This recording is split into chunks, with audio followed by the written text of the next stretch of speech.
found TonyBasilio.com, home of the Tony Basilio Show. In just a few minutes, we'll be right with you with another award-winning, action-packed edition of your Tony Basilio Show.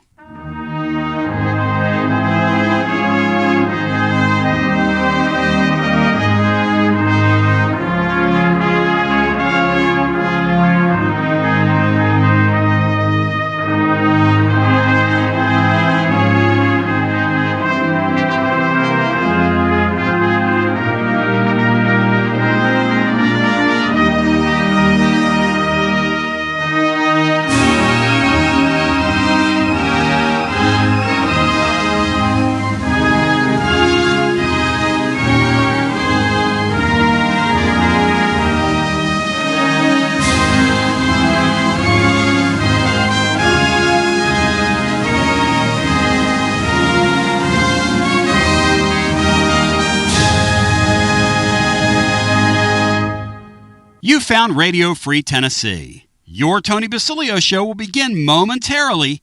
Keep it locked in right here at TonyBasilio.com and on your Tony Basilio app. And hey, do us a favor. Spread the word.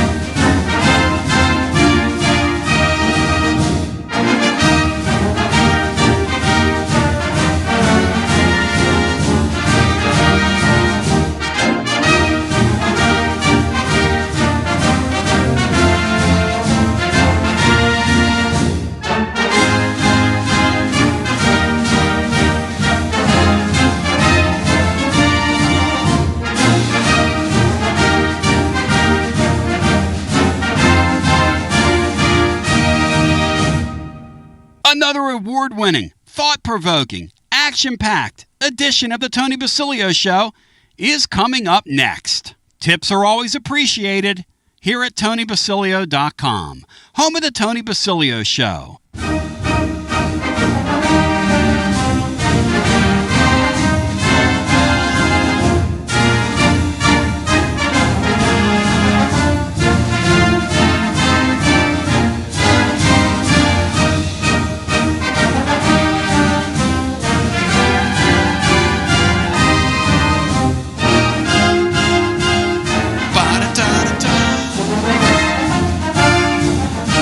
To FM 105.7 and AM 1340, WKGN Knoxville and W289CU Knoxville, Fan Run Radio. Fired up, focused, and prepared. Tony Basilio with you. If you'll choose to accept, we've got a couple hours of power out in front of you today on a Monday. Pretty pumped to be with you.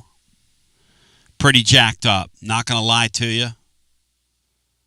We're going to have us a great time. I'm fired up because my Flyers have a chance to get into the playoffs tonight after being dead in the water. And if they can get to the playoffs, I know we can get to a Final Four. Steve Layman's going to join us from Channel 5. We're going to talk about Tyler Lumblaid. Now, he's in the house already. But still, we're going to start to unpack some of these guys. In the meantime, though, I've got Bino Jeff. I've got Brian Hartman. Gentlemen, welcome in. What's the order we should go in, Bino Jeff? I'm going to let you. Tennessee and Rory McIlroy master the weekend. Tennessee baseball masters the weekend.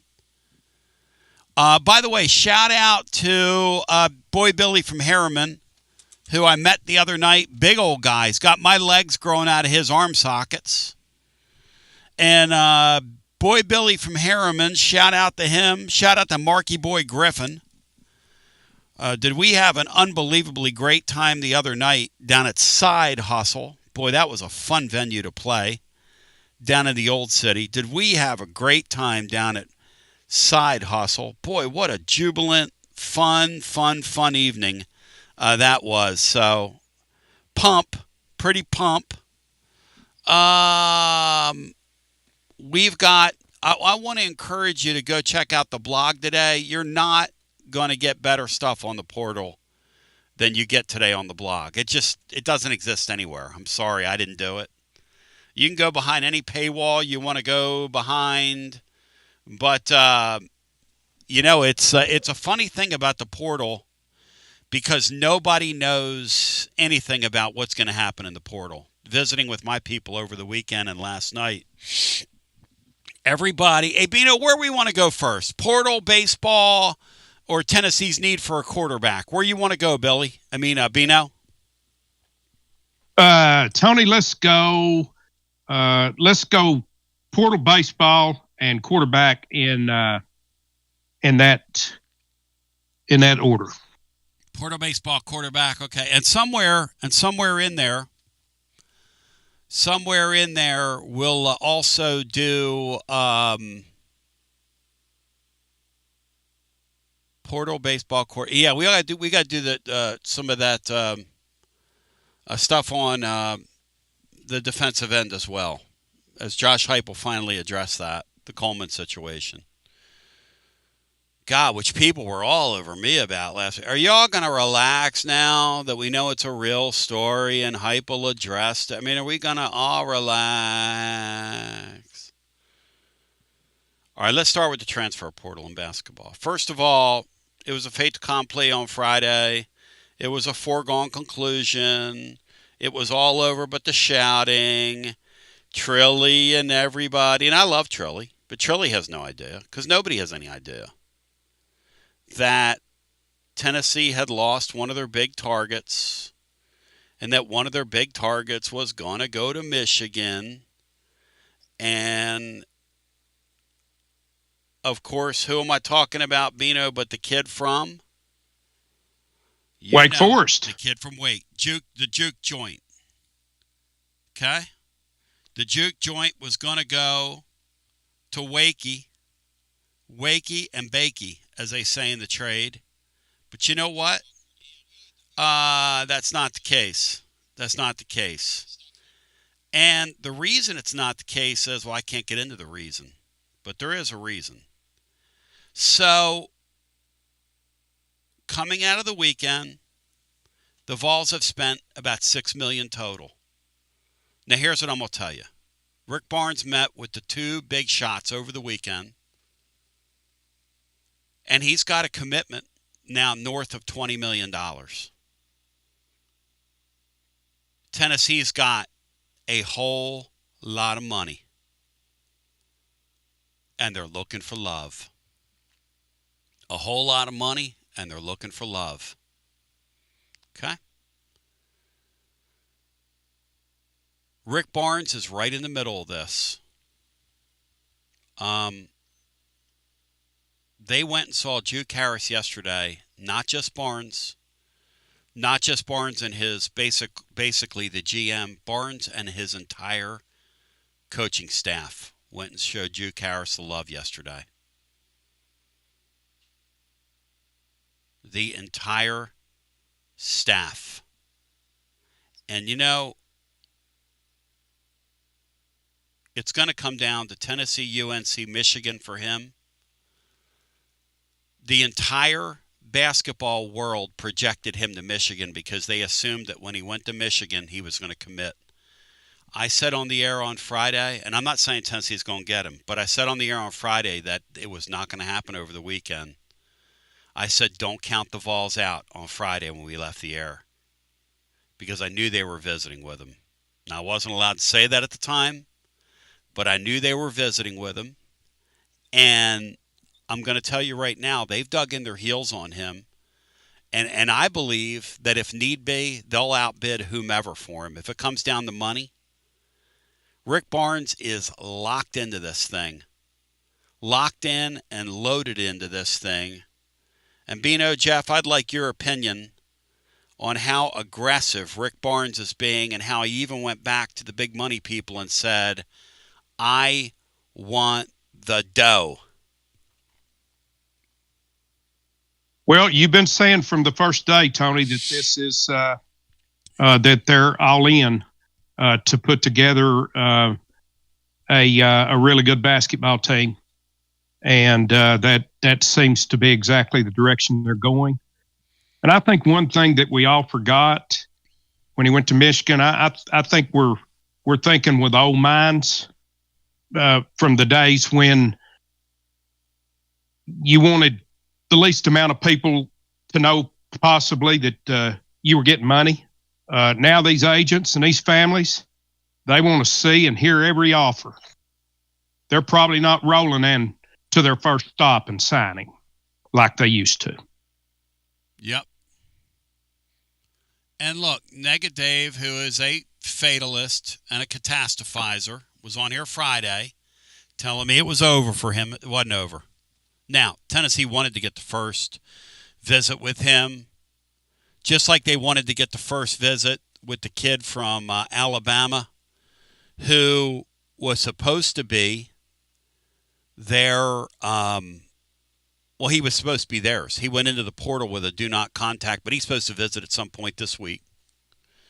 And as you make your way down this thing, I'm just going to say this. It's not just about Juke Harris now, because Jalen Harrelson has entered the chat. Jalen Harrelson was on nobody's radar. Nobody knew his name. This is an interesting backstory I'm not going to get into right now, but Jalen Harrelson is kind of an odd four-man. He averaged 17 a game in his freshman year at Notre Dame, top 10 player in the Natement class, and had a pretty good freshman season. Problem with him is he's not much of a shooter, but they like him because he's tough and he can work inside. But he made only 5 3-balls last year. He's an excellent rebounder. He's a great energy guy. Can score around the bucket, so he can play.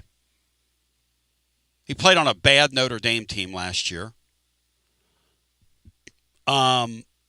Here's the thing about him is that they get Juke, they're getting him. Highly convenient opportunity here for Tennessee with both guys. And they've got the war chest, and they're going to take advantage of it.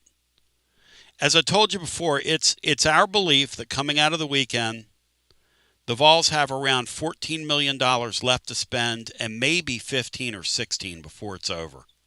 I'm just telling you, you're watching Tennessee go all in. 2 things that I shared with you on the front end of the portal that I still believe.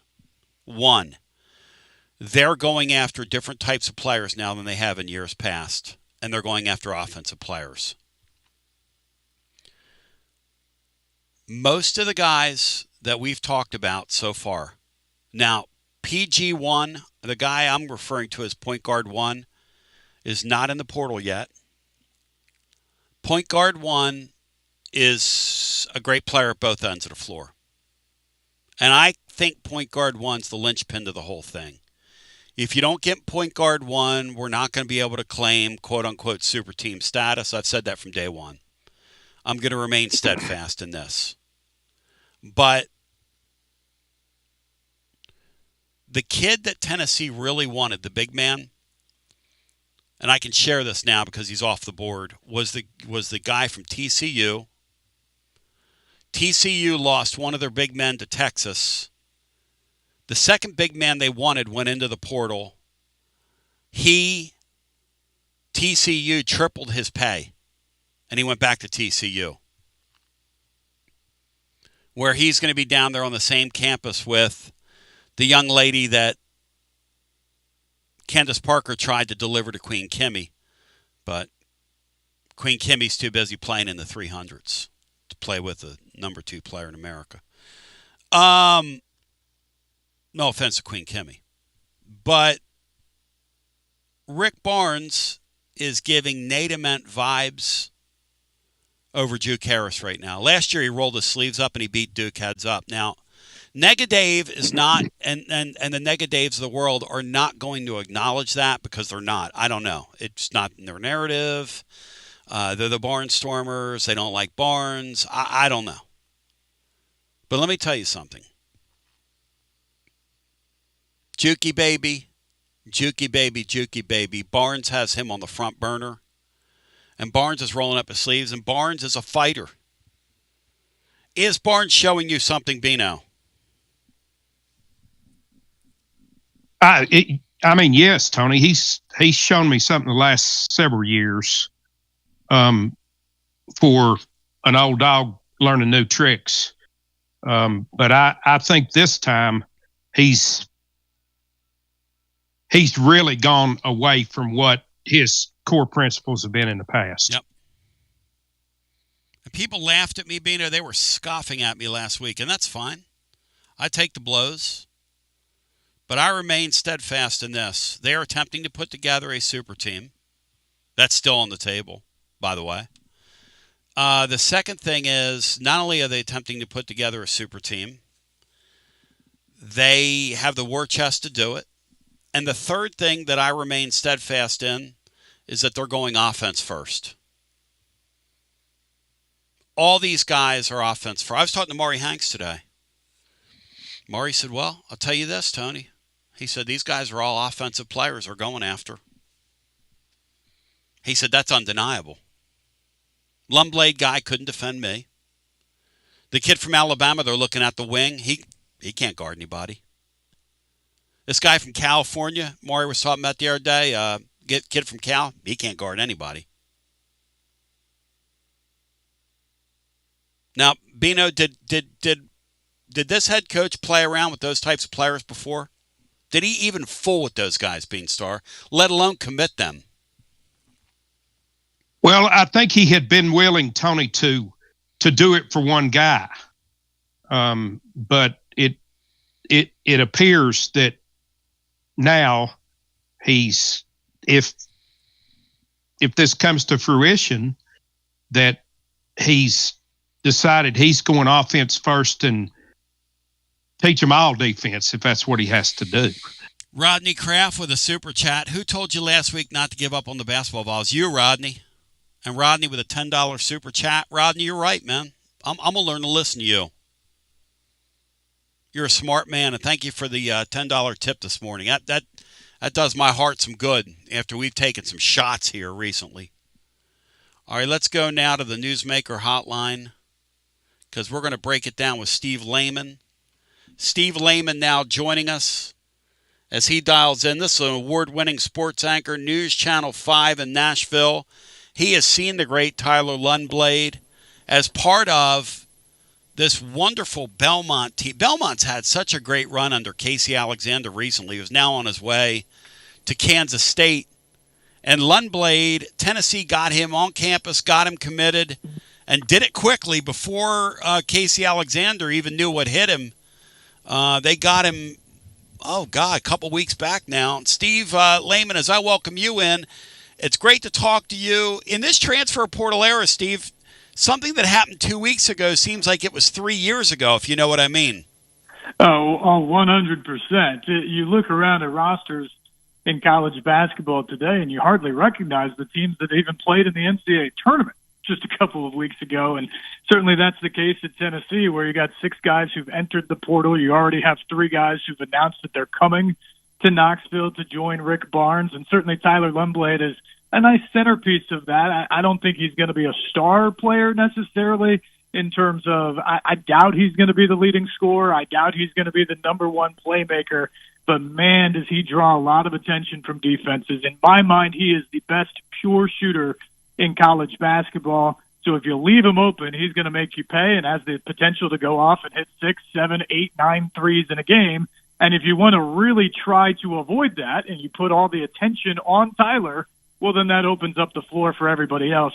So that was the case about Tyler at Belmont this year. Let me say this, Tony. I saw a lot of people at the time when Tyler was named Missouri Valley Conference Player of the Year who said, really? Is he really the best player in the Valley? Maybe it should have been Jaquan Johnson at Bradley or somebody other than that maybe had more full-range stats. But besides the shooting, what he does at the free throw line, the points per game, he was just a magnet on the floor. And so, yes, he had plenty of games where he had 25 points and seven three-pointers, but he also had all those games, like people will point out the Southern Illinois game where he did not score.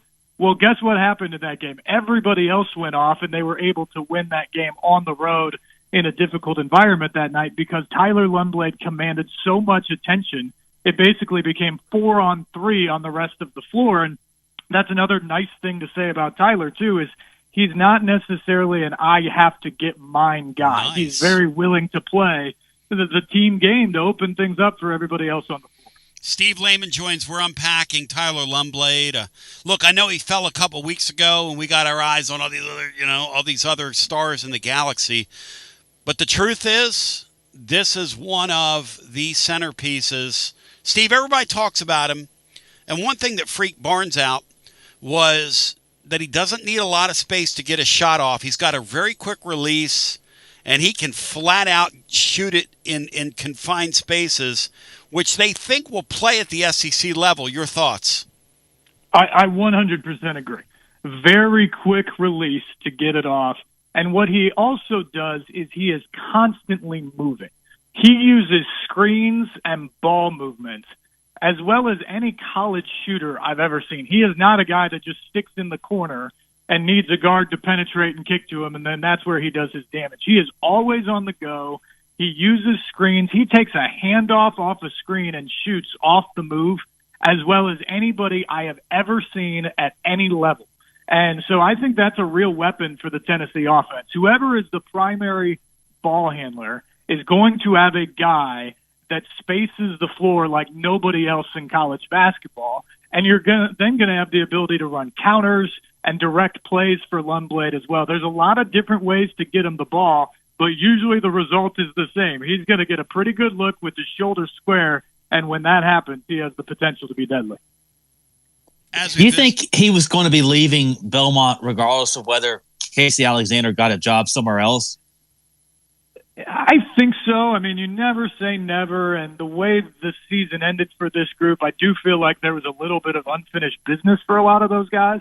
And so if you could have run it back completely, I think there would have been a little bit of a pull to do that, because I'll tell you what, guys, had this team been able to finish the job in the Missouri Valley Conference tournament, I think they win a game, if not two, in the NCAA tournament. That's how good this team was.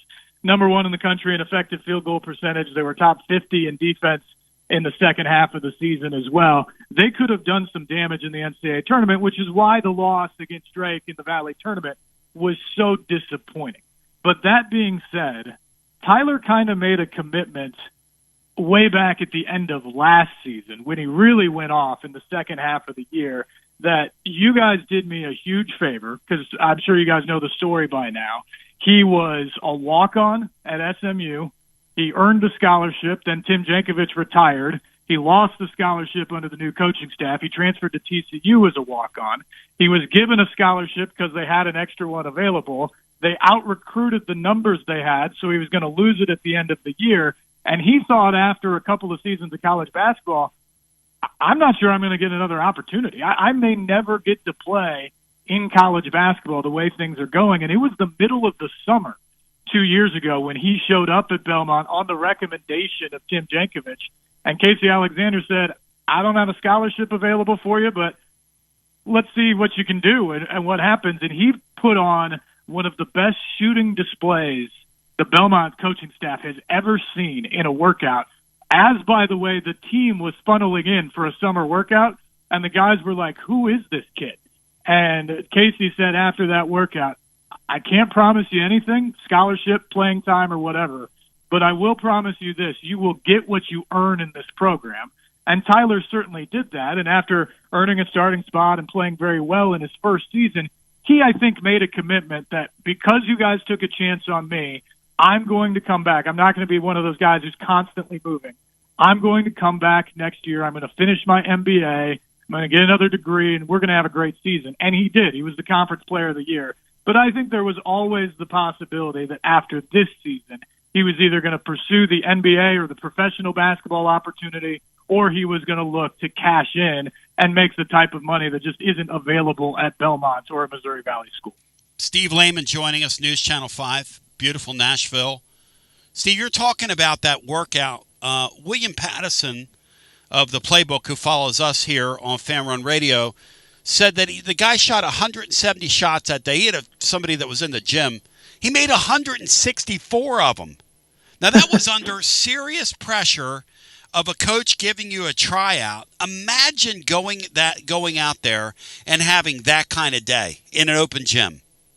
Yeah, unbelievable under the pressure. And I don't know if he knew the team was walking in or not as he was about to start that workout, but certainly he understood what was on the line.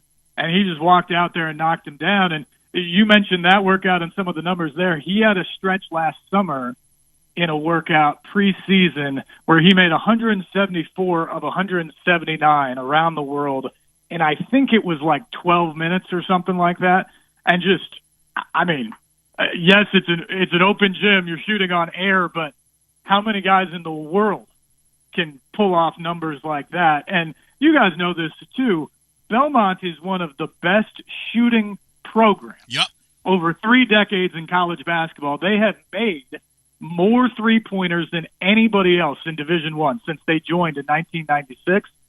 And the coaching staff, even going back to Rick Byrd, who's now retired but obviously won 805 games, they will all tell you that pound for pound, Tyler Lumblaid is the best shooter they've ever had in the gym. Yeah, which is saying something. And by the way, you were right. William was texting me. That was the workout you're talking about, the one last summer, 174 of 179. They're all telling me to get my facts straight here. Steve, I'm lucky. I know it's Monday. Trying to cover this portal. You got all these names. I was talking with a source last night. He threw 3 names at me. I'm like, who are these guys? Like this thing here, there, and everywhere. Is it like that in Nashville with you guys trying to keep up with who's coming and going with these teams? You hear new names constantly. It's an ever evolving puzzle. Yeah, no, you're exactly right, guys. And I'm trying to do it over here for News Channel 5 between Vanderbilt and Tennessee and Belmont and Tennessee State and Lipscomb, and you go on and on down the list. It is a never-ending cycle of movement right now in college basketball. And I will also say that it's unpredictable. There have been a couple guys that I thought, oh, we're going to hear something from them in the next 24 or 48 hours, or I felt like I've got a pretty good idea how this one is going to end up. And all of a sudden, here we are on Monday after the weekend, and nothing has happened there. So what does that mean in this day? Does that mean a team cooled off? Does that mean a team met a need in another way? Does that mean another suitor has come in with a different dollar figure? You're all left to wonder on that there. Unlike the professional free agency model, there isn't a whole lot of transparency of what's going on behind the doors at this point. And, of course, as you know, once they do sign, there's no guarantee that it's for a long-term deal like the professional models often are as well. Well, I was on with George Plaster about 3 weeks ago, and he mentioned Lumblaid to me. From the context that Tennessee and Vandy, would vie for him, were you surprised that he didn't give Vanderbilt in the town where he had been playing the past couple of years more of a look? Tennessee basically just got him here very quickly, and they got him here on a technicality that he was already a graduate. Yep. And got him, basically did their homework and knew the rules before Casey could even get a visit with him out at Kansas State. Are you surprised that Vandy didn't get more of a look for Lumblaid? Maybe a little bit, but I think, Tony, what that means to me is honestly how much Tennessee wanted him. I think we all heard it after that game in Chicago. I was sitting right there when Tennessee lost to Michigan and was just totally outclassed in terms of offense and shooting capability in that game. And Rick Barnes said afterwards, look, bottom line, we got to find some guys who can make some more shots. We got to be a better offensive team. And honestly, sitting right there in the second row in that press conference, my ears perked up. And I thought, well, I know somebody who can make a few shots at the moment, and his coach just left.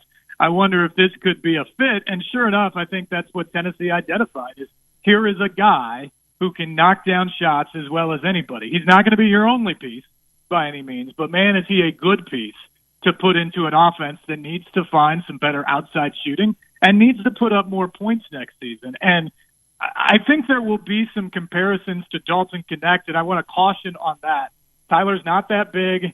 He's not as good of an athlete as Connect is, but he is a better shooter than Connect is pound for pound. And so he's going to be a guy who can walk into the gym and expand range and expand the offense and space the floor in a way that Connect did, and I don't think Tennessee has had since that. And so I think that was something that Rick Barnes absolutely identified early on as a player that would fit into the puzzle that he is trying to build as they finally try to get over that elusive Elite Eight hump and get into a Final Four. Hey, Steve, the other thing about Barnes, what he's doing this year is he's going with offensive guys first, and then we'll grow them on defense, which is kind of an interesting tack for him. Because ordinarily he doesn't play around with people that don't defend. Or you talked about connect. You know, they kind of hit him on defense, and he was okay. He was good enough to and function to play. Will Lumblaid, in your mind, be able to guard enough at this level to stay on the floor? He's got to, because that's Rick Barnes' MO. I will tell you this. Tyler's not going to be a lockdown defender. You're never going to put him on the best wing or perimeter guy on the other team. But he's really smart. He's a very cerebral young man. As we mentioned, he's already got 2 degrees through his college career. So he's a guy that's going to understand the scouting reports and be in the right position. And I think that's something you can work with as a coaching staff, especially the Tennessee staff, which teaches defense so well. Do you want him out there on an island guarding the other team's best player? No. But in a 5-man unit, I think he can fit in well enough to be an important piece for them. And I think they have to agree as well, because I don't think you would spend the type of money or the time they did to bring in Tyler Lumblaid if you didn't think that was possible. And I think you're right. I think it does point to a shift. For so long, Rick Barnes and that staff looked defense first. They said, we're a defensive team. We're going to find guys that play our system as well as they possibly can, and we'll kind of figure out the offense later. Well, the game of college basketball has moved so much to the offensive end of the floor. If you look at the teams who really went deep in the NCAA tournament, certainly the Final Four teams this year, all of them were top 8, top 10 type of efficiency offenses this year. Tennessee hasn't been that over the last few years. And I think Rick Barnes said, look, we got to find some guys who have the skill on the offensive end that we can be a better offensive team to compete against the Michigans or the Arizonas or the Illinois or the UConns. And then we'll teach them the defensive end of the floor. I'm not worried. I don't know about you guys. I'm not worried about Rick Barnes' team showing up and playing defense next year.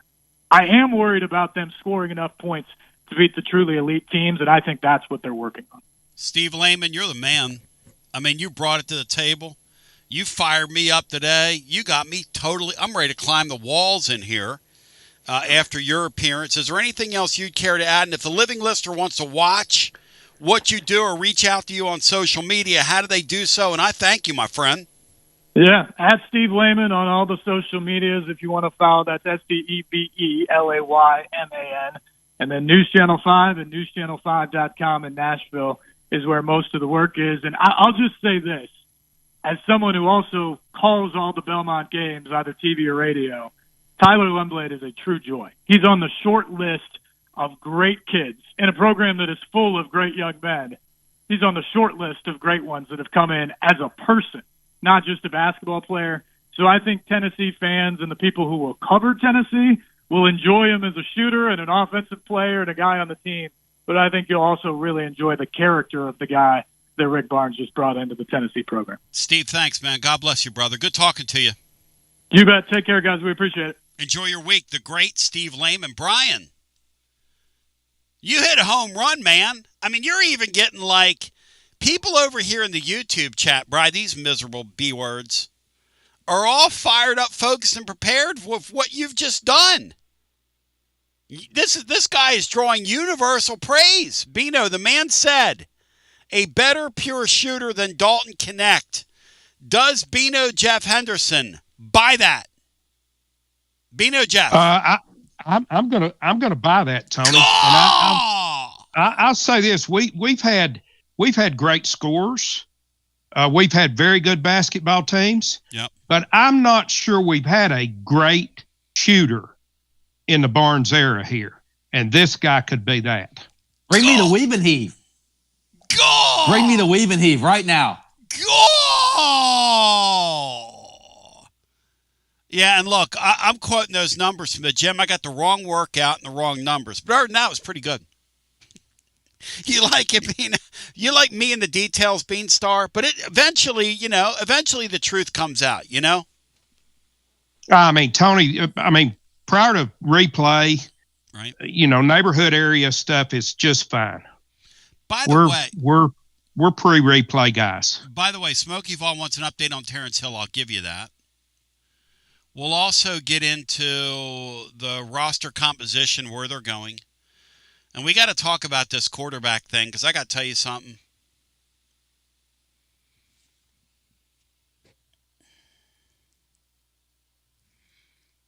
If Tennessee had a do-over at that quarterback deal, I really believe they would have gone out in the offseason and they would have gone the Rick Barnes model. That is, that head coach would have gone to a couple boosters and said, "Hey, give me a few $1 million and let's go get a. Let me go at least get the kid from Coastal Care, or the kid from Old Dominion." I hope they don't regret that. I hope they don't live to regret that.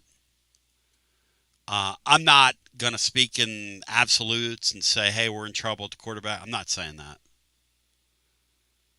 But I think if they had a do-over right now, coming out of the spring game, that's what they would have done. I think that's what they would have done. We come back on the other side. We'll unpack more of the portal. And then, Bino, what's the order we're going in? Give me the order again as we set the agenda here, because we've got a lot more to talk about. I've gotten like a third of the way through the portal stuff we've got to share for you. And then I'm going to make a call here during the timeout and see if I can get an update on a few things. Portal baseball quarterback, Tony. Portal baseball quarterback. I do know this on baseball. It's amazing, guys, how getting that Friday night game, you talk about the little things that can spin a series. 6-4-3 double play ball hit to the shortstop. A Beanstar hustling down the line. The sophomore from Georgia. He could have loafed. And he forced that first baseman to come off the bag.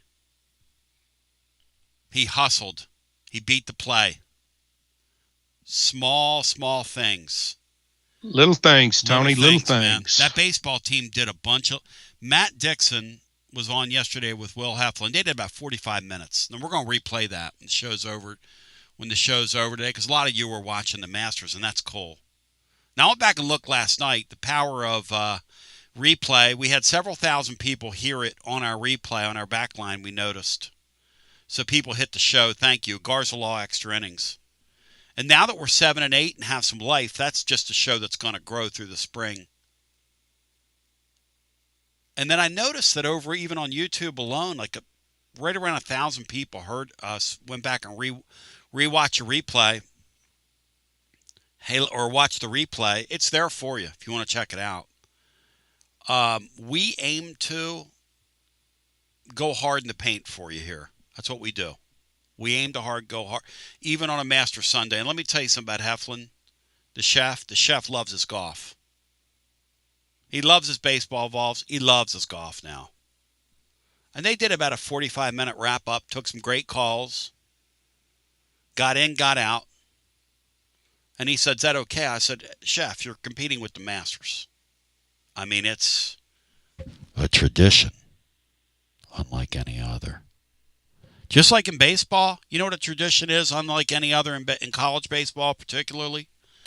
You think you have it figured out, man, it is the sport Roddy Piper. It'll change a question on you. It'll change the questions on you as soon as you think you have the answers. As Hot Rod once said, just when you think you have the answers, I change the questions. And he said that right after he broke a coconut over Jimmy Superfly Snuka's head, and he compared the women of Polynesia to a coconut. He said, frosty hair on top, round on the bottom. And Jimmy Snuka said, "Are you making fun of me, brother?" He said, "Am I making fun of you? Am I making fun?" And then he picked up that coconut that was scored and smashed that thing right over Snuka's head, and it exploded. Bino, what's in the middle of a coconut? What went all over?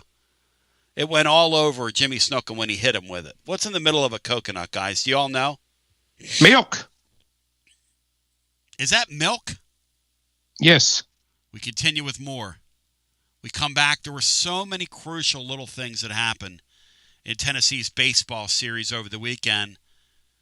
Brian, did Mississippi Mistake ever lead in that series? No, they did not. And they only drew 2 walks in 3 games. They never led one time. Their play-by-play guys by Sunday were whip noodles, man, if you listen to them. They were befuddled. Their crowd was bored. Mississippi State was bad boring over the weekend. It took a page out of our book.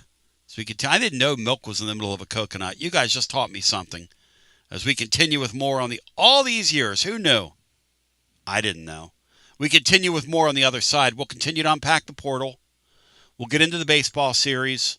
We'll talk about Tennessee's quarterback issues. We can talk about in the summer. I don't know if they have issues as much as they have a decision. Because the true freshman right now, no offense to GMAC, but at this point in time, I feel like you almost are going to have to play the true freshman at this point in time. As we continue with more on your other side right after this. Life never stops moving. And between the 30-minute commutes, daycare pickups, weekly soccer practice, Tuesday night yoga, X number of coffee runs, and that weekend trip to grandma's, you're racking up the miles. What you need is a tire that can keep up. A tire designed for doers. A tire that's going to last. Like the exceptionally long-lasting Michelin Defender tire. With an 80,000-mile warranty and the safety and comfort you expect, you can forget all about the miles ahead and focus on getting your destination or conquering your to-do list. Fleet Tire, I-275 exit 1B at East Woodland Avenue in Knoxville. That's Fleet Tire, I-275 exit 1B at East Woodland Avenue in Knoxville. Fleet Tire. Inward Half is committed to the game and the memorable moments that happen in between.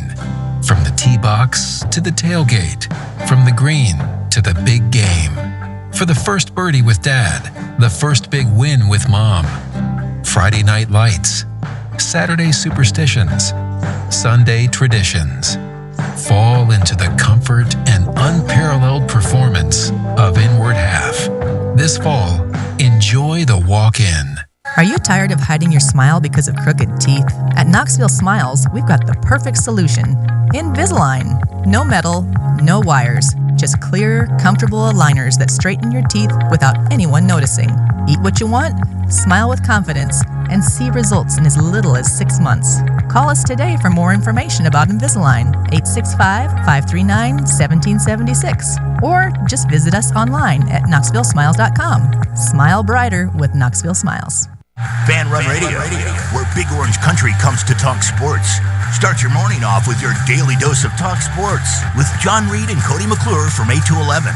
Then it's Tony Basilio from 11 to 1. The Playbook with William Pattison from 1 to 3. And The Drive from 3 to 6. It's 10 hours of hard-hitting local sports radio every day. Out-of-town law firms have been swarming into East Tennessee lately. From Memphis, Chattanooga, and Birmingham, they've stormed into the area. Wouldn't you rather do business with a local firm? You know, a true neighbor. Marco Scarza and the pros at the Garza Law Firm are just that. There are neighbors and friends that support local causes year-round. The Garza Law Firm works to serve you professionally on criminal matters, injuries and accident matters, and Social Security and disability filings. The Garza Law Firm is here for you at garzalaw.com. The Garza Law Firm. Let us help. Gotta love this time of the year. Hoops here, home runs over there, and you've got to get your Tennessee on. And there's only one place, the best place to shop for your officially licensed Tennessee volunteer gear, Alumni Hall. Hands down, the best store for Vol fans. They've got the latest and greatest apparel for the entire family. Hats, man cave items, decor, and more. Get your Vols grill cover, a plate for your burgers, and of course, that chef's apron for all that outdoor grilling this spring. And accrue those rewards and watch your balance grow online or on the app. We'll see you at Alumni Hall and alumnihall.com and G to the B to the O, Alumni Hall. Nothing reminds you of how much you rely on your air conditioner like the first really hot day in East Tennessee. Schedule Pipe Wrench Home Services' $79 seasonal tune-up now before the heat sets in. Our certified technicians inspect, clean, and fine-tune your HVAC system to help it run efficiently and reliably while reducing the risk of breakdowns when you need it most. And while we're there, we can also recommend ways to improve your indoor air quality for cleaner, healthier air throughout your home. For more than 20 years, homeowners across Knoxville, Maryville, Oak Ridge, and surrounding communities have trusted Pipe Wrench Home Services for dependable comfort. And with our same-day service guarantee, you won't be left waiting when comfort matters most. Schedule your $79 seasonal tune-up today at pipewrench.com. Same-day service guaranteed, or the visit is free.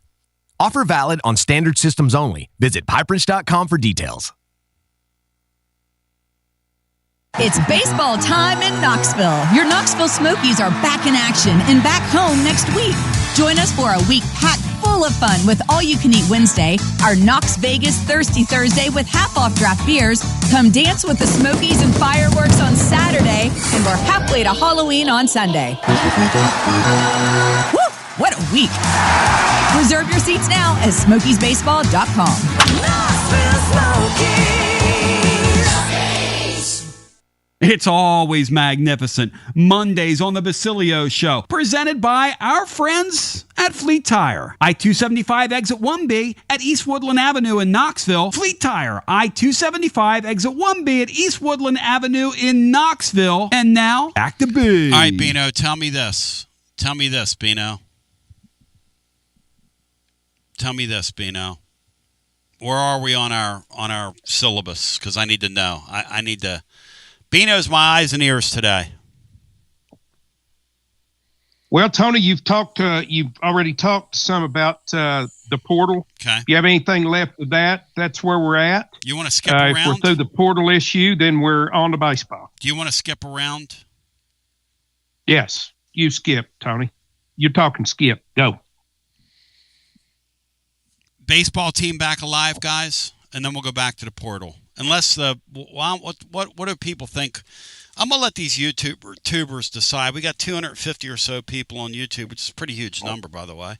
What do you for a local long form show? What do you think? By the way, somebody brought this up. How about two bats shattering yesterday? And the guy yesterday doing the game. He said one is kind of interesting, two is curious. I don't know what he was getting at. If we're using like bats that were well worn in or borderline hot. We talked about this on the show last week. A couple people were asking. It's ironic that happened in the game. But I guess it's not ironic because we're the show of record. So why wouldn't it, why wouldn't that rear its ugly head? Or maybe it was rearing its ugly, beautiful head on over the weekend. But if you weren't watching yesterday's game, Tennessee had two sawed-off bats that broke right at the handle. Like they were wooden bats. Players are swinging the bat, and then all of a sudden, all they're holding is basically what was the grip of the bat. And both bats broke in the same spot. Bino, what do we make of that before we get into what happened in the game? Yeah, Tony, I don't know what to make of that because, you're not going to see a composite softball bat break it to handle. You're going to see it bust in the barrel. Yep. If the composite baseball bats are like softball bats, when they bust in the barrel, you're really, really disappointed because right before they bust, that's as hot as they're ever going to be. So then you're kind of starting over with, I'm sure you've got swings on other bats, but so you're not at ground zero, but you're not where you were with that other one. But breaking in the handle, I have no idea. Okay, so here's the deal. We've got a goal amount today we're setting. I need 10 super chats. I need 180 likes, and we're going to do a special Q&A session with you if we can get there today. So Bino, nothing nefarious from the broken bats, in your opinion? Tony, I don't think so. You're not going to be altering a bat down there in the grip, down on the handle. I guess that's just wear. That's just wear, and that's something baseball bats do and softball bats don't. James Daniel says, and I've always heard this, and I think this is accurate. People were talking about last week why they use that Omaha bat, and everybody use the same bat, or it's like a corporate bat.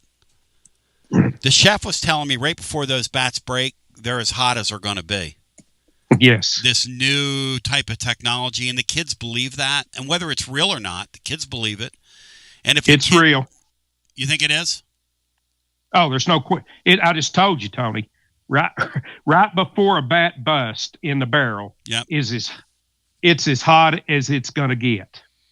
And when both those snapped at the barrel, that tells you they're as hot as they were going to be. Well, if they broke in the barrel, yes, Tony. You said they broke down on the handle. They broke on the handle. That I don't know anything about.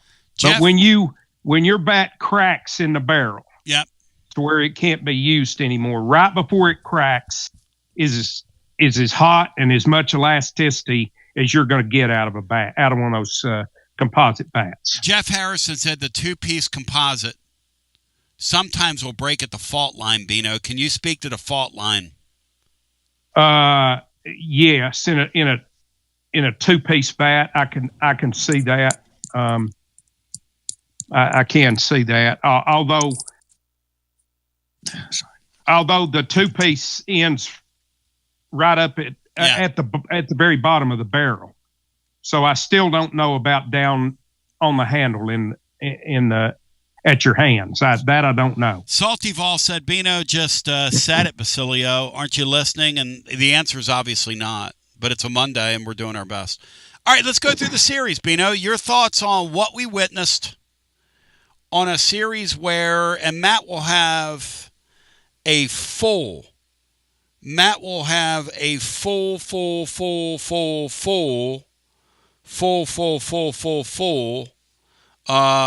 report. And we have some more information on Lumblaid, who we just unpacked in a second because he's taken a key role in this whole thing. And we'll talk about that. But Bino, your thoughts on the series? Go.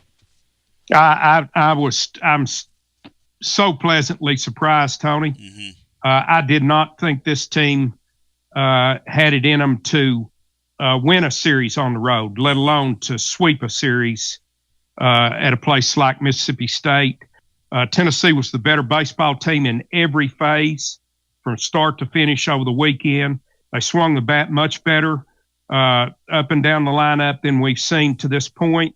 They got great efforts. They got typical efforts out of their starters, and they got great efforts out of the A boys. And then had enough left in the bullpen on Sunday to piece together that last win. And all of a sudden, this team goes from there's no way they're making postseason play to being right on pace for the 14 SEC wins that it generally takes to get you in the field. So, completely different view of who this baseball team is and what they can be heading into the second half of the conference season. I want me some Ole Miss, and I want Ole Miss right in the middle of the squared circle this weekend. That's all I know. But the league and the whole thing. Second super chat. And by the way, we're a few super chats short of our. If we go over, we'll have a special. And what I'm going to do is I'm going to have a special sit down that we'll do a fireside chat. Maybe we'll bring C or somebody like that in, and we'll do a special portal chat. But we've got to get to that. We've got to get to the goal. And I need 180 likes. I got 265 people watching right now. 180 likes. And then we've got to hit our super chat goal. You see it on the screen. We've got 1 of 10 so far. Here's a couple of bucks for Elander to take to Hibbett Sports and get the kids some bats. Well played, Orange Blood Vol. Bino, Brian Hartman, 2468. Before we get Bino to further unpack the series, 2468. Brian, who do we appreciate? State. Yay, State. Bri, the Vols have mastered State. Talk to me. They've won 11 straight over them. They last lost a series, I believe, to them in 2019. They've swept them, I think, 3 series in a row. God. And they've beat them twice. They run-ruled them down in Hoover a couple times. So that's 11 straight wins dating back to 2019. And by the way, including 6-0 in Duty Noble. Football won there. Men's basketball won there. Hell, the women's basketball team even won there. Go! The softball team took 2 or 3. The baseball team swept them. So the everything school was doing well against Mississippi State and everything. The women's basketball team. Yo! What do you think, Bino? Yeah, it's nice to have someone under our thumb, Tony. I like it. Let's just play every game in Starkville. What do you say? Moonshine, all the teams. 903. Tony begging for money. Moonshine, is that what I'm doing, Moonshine? Let me see what I'm doing with you, Moonshine. Here you go. Moonshine, you're getting 30 minutes off, brah. I don't play that way. I ain't begging for nothing. If I got on here and begged, if I got on here for beg, brother, I'd get on here and beg. I ain't begging for nothing. If y'all want my services and a special extra chat, drop a little money in the tip jar. If not, no hard feelings, brah. But I ain't begging for nothing, bro. I don't know if you know me. I don't know how you know me. I don't know how well you know me, but don't play that way in my neighborhood. I don't play that way in yours. Now let's move along. Bino, Friday night, Tennessee puts the ball in play. Mississippi State kicks it around, and that kick starts us. Yeah, a couple of the plays were difficult plays. The second play that the first baseman came off, he just did your classic, let me get off of here and try to fool the umpire because I do not believe this throw is going to beat the runner, which is really a smart play on his part. I think there was only one error made in the series. Is that correct, Brian? Mississippi State made the only error of the entire series. Tennessee actually, Grimmer, I think, made it at second base, but it didn't come back to cost them. Oh, okay. Mississippi State did not make an error then, right? No. We made one. And just one error in 3 games on the road. Yeah, I was. I tell you, Tony, I'm just really impressed with Wright and Grenlinger at the plate. I think they've been our most consistent hitters. Grenlinger's really been a find. He just seems to get hit after hit, it was really good to see Reese Chapman step up. Swing the bat well. You continue to get big hits out of Henry Ford. Probably not the number that you hope right now, but he even in weekends when he's not getting a lot of hits, he finds a way to get key hits. And it was just really a refreshing turnaround from what we've seen from the baseball program to this point. Salty Vol says the following in another super chat. We're 2 out of 10. He says, this all started with Grenlinger's consistent presence in the lineup. Basically, he shamed the vets into better at-bats. I don't know if he shamed them into better at-bats or if it's catching. Yeah, certainly it occurred. Yeah, that's what it is. It's just a sport that's really contagious, one way or the other, at the plate. And the other thing that's contagious is when you play clean baseball, you begat clean baseball. Both those teams for Major College Baseball, you won't see a cleaner series played. Those announcers yesterday said generally, and I thought those guys were really good that did the games for Mississippi State. I'm not familiar with either name, and I apologize for that. But yesterday, the play-by-play guy, very poignant comment, which is generally these Sunday games turn into slow-pitch softball.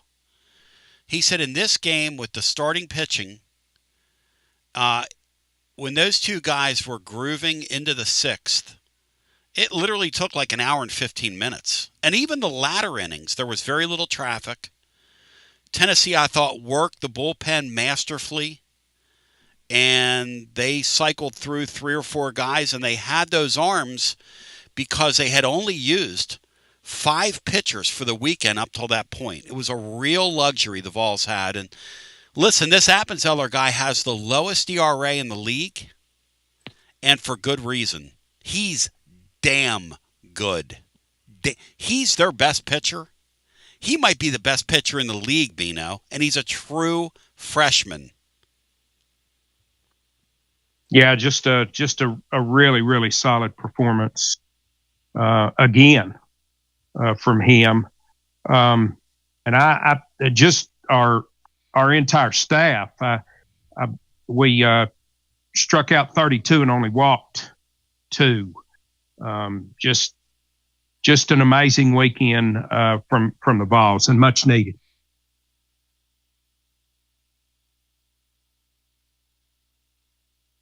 All right, here we go. Any other thoughts, Bino, on the weekend before we turn the page? No, I'm good, Tony. Brian, any thoughts on the weekend before we turn the page? Tennessee, and by the way, we're live at Calhoun's on the River on Friday. I want to shout out my friends at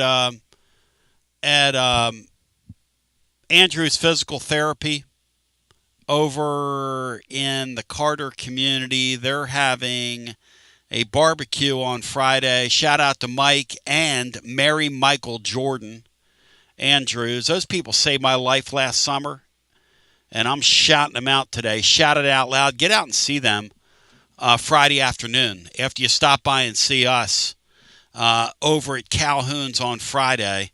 Hopefully, we're in a spirit of jubilation because we have a couple big ads out of the transfer portal this week. I'm kind of hoping for some fireworks this week out of the portal. I don't have any information that that's coming. I'm not predicting that, but I'm hoping it does happen. It feels to me like, and we're going to get back into the portal on the other side, but it feels like this is a movement week, one way or another. We're going to find out some things.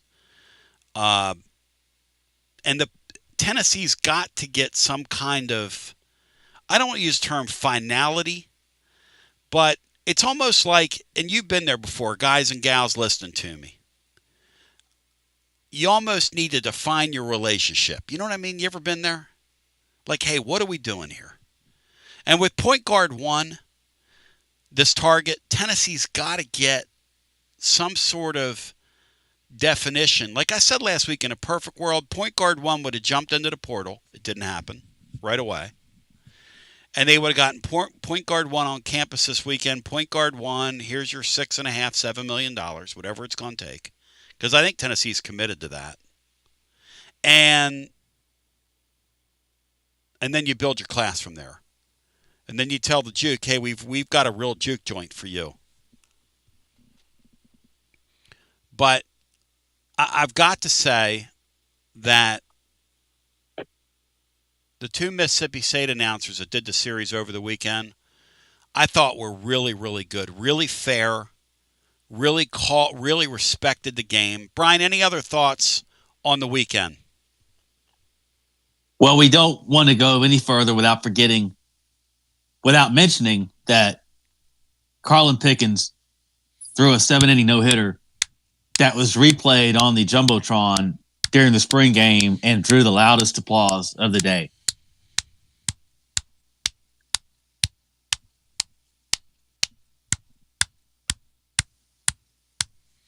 Anytime you see Carlin Pickens up on the Jumbotron, you know you're having a great day. As we come back with more on the other side, great of Brian to point that out. Brian does a great Lady Vol report every Wednesday over at tclub.team. He and Taylor, this week in Tennessee baseball with Taylor, Twib we call it, on Wednesdays. Tomorrow, Matt Diskin will be in the mix and in the hunt. Then we'll have the latest on the transfer portal as well. We've got a little Tyler Tanner snuggie for you, a snooze, a snout, and a snuggie when we continue. I want to also talk about this kid from VCU who exploded on North Carolina. Tennessee's involved there. And we bring it on back on the other side. I see where Bishop Boswell's involved with NC State. Pretty predictable. pretty predictable. And we come back on the other side right after this. You're listening to FM 105.7 and AM 1340, WKGN Knoxville, and W289CU Knoxville. Fan Run Radio. It's the hottest post-game show on the planet. Garza Law. Fifth quarter fan reaction. Fan reaction. As soon as the final gun sounds, we're live. Big news, Basilio family. Get ready, because the 2026 Knoxville real estate market is officially shifting into high gear. All signs are pointing toward a record-breaking year, and the energy across East Tennessee is absolutely electric right now. Whether you've been dreaming of finding that next home, looking to capitalize on your current equity, or ready to dive into the investment world, the timing has never been better. Having a game plan is the key to winning in this fast-paced market, and I'm ready to help. Give me a call, Jennifer Morris, at 865-694-5904, or reach out at nextmovesmokymountains.com. That's nextmovesmokymountains.com, and go Vols. Hi, I'm Jim Simpson, owner of Simpson Meats. When's the last time you grilled a really good burger or steak? One your friends still talk about. Our goal at Simpson Meats is to make that happen every time you have a cookout. All of our cuts of meats, steaks, burgers, briskets, and pork are always fresh, flavorful, and sustainably sourced. We are family owned, so we know the importance of knowing how and where your food is raised. We have been putting quality first since 1888. Visit our butcher shop off Lovell Road or online at simpsonmeats.com. Got a plumbing or HVAC problem at home? Whether it's an AC that won't cool, a furnace acting up, a clogged drain, or a water heater problem, Pipe Wrench Home Services is ready to help. Right now, when you schedule any HVAC or plumbing repair, your service fee is waived with the completed repair. That means expert help fast without the extra cost just to show up. Our certified technicians will quickly diagnose the issue and provide reliable solutions to make your home comfortable again. And with our same-day service guarantee, you won't be left waiting when help matters most. For more than 20 years, homeowners across Knoxville, Maryville, Oak Ridge, and surrounding communities have trusted Pipe Wrench Home Services for dependable comfort. Schedule your repair today at pipewrench.com. Same-day service guaranteed, or the visit is free. Service fee waived with completed HVAC or plumbing repair. Restrictions apply. Visit pipewrench.com for details. Okay, so we really need uniforms and equipment for this season. Can I trust you with that? Cool, I'll just order them online. What? Yeah, I'm gonna hop online and I'm gonna get them ordered. Hold up, that's not a good idea. We shouldn't just spend money on some random online retailer, okay? I mean, it seems pretty convenient. Trust me, it's a terrible idea. Let me simplify this for you. SM Athletics. Okay, how do you pronounce it? SM Athletics? They're the go-to for uniforms and equipment, whether it's for universities, high schools, youth leagues, you name it. So why wouldn't you rather go with professionals who can guide us through the process, design the perfect uniforms, and deliver the best equipment? Yeah, I guess that makes sense. What's the name again? SM Athletics. Right.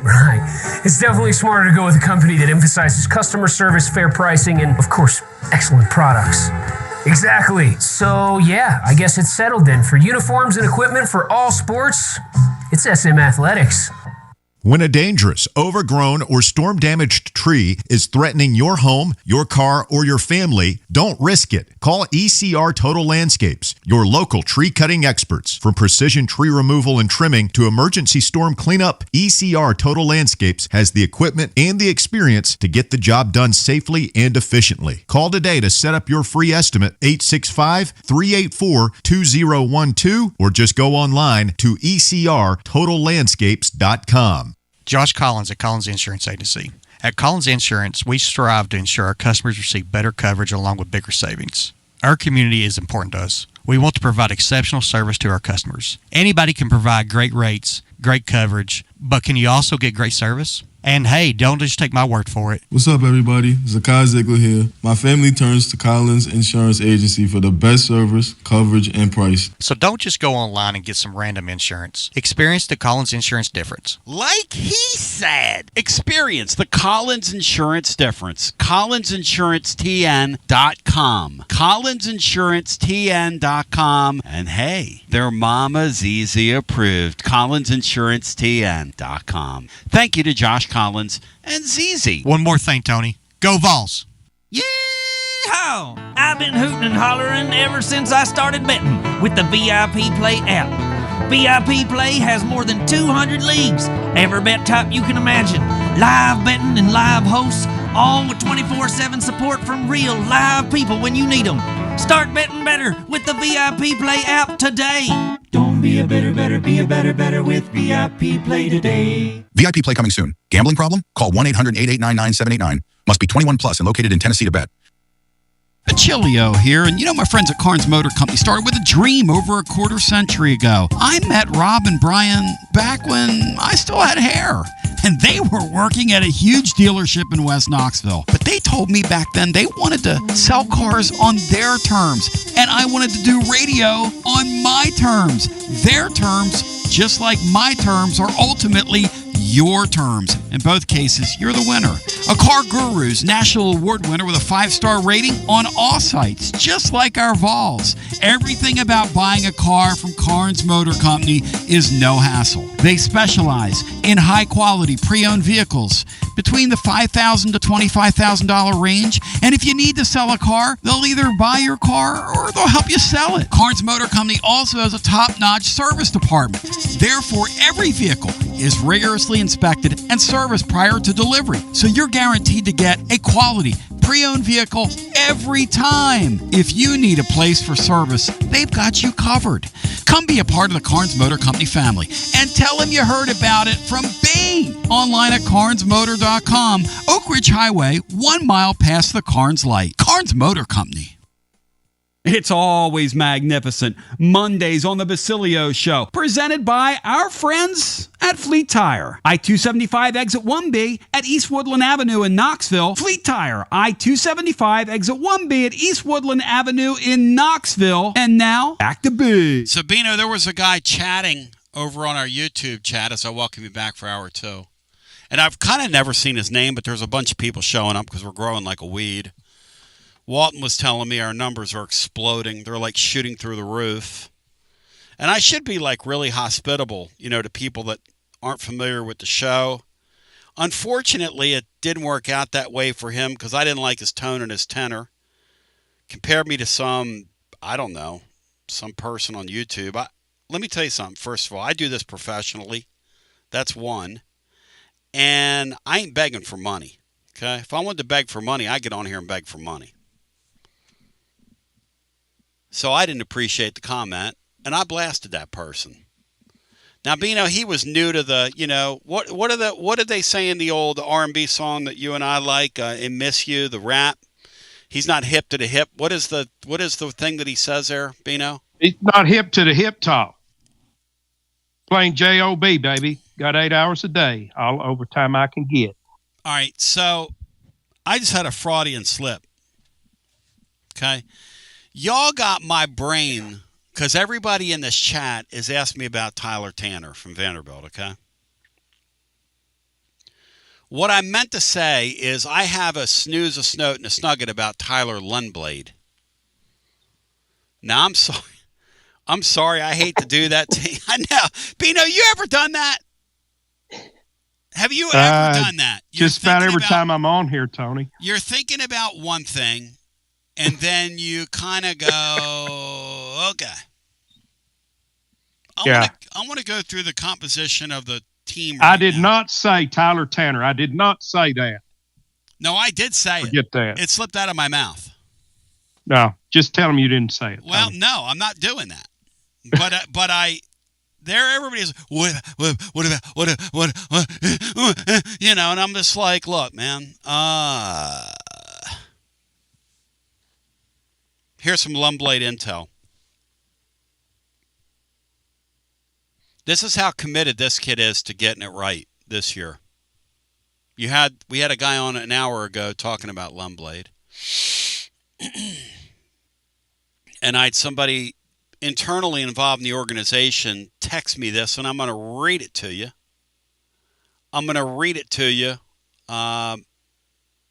As we go. Tyler Lumblaid has been staying in a hotel in Knoxville on his own dime. 4 portal season. He's been here the whole time, okay? He's been staying here the whole time, okay? Wow. And the reason he's been staying here the whole time is that he wants to what just happened? We just lost our. Let me get Laura back here. Let me see where she's at.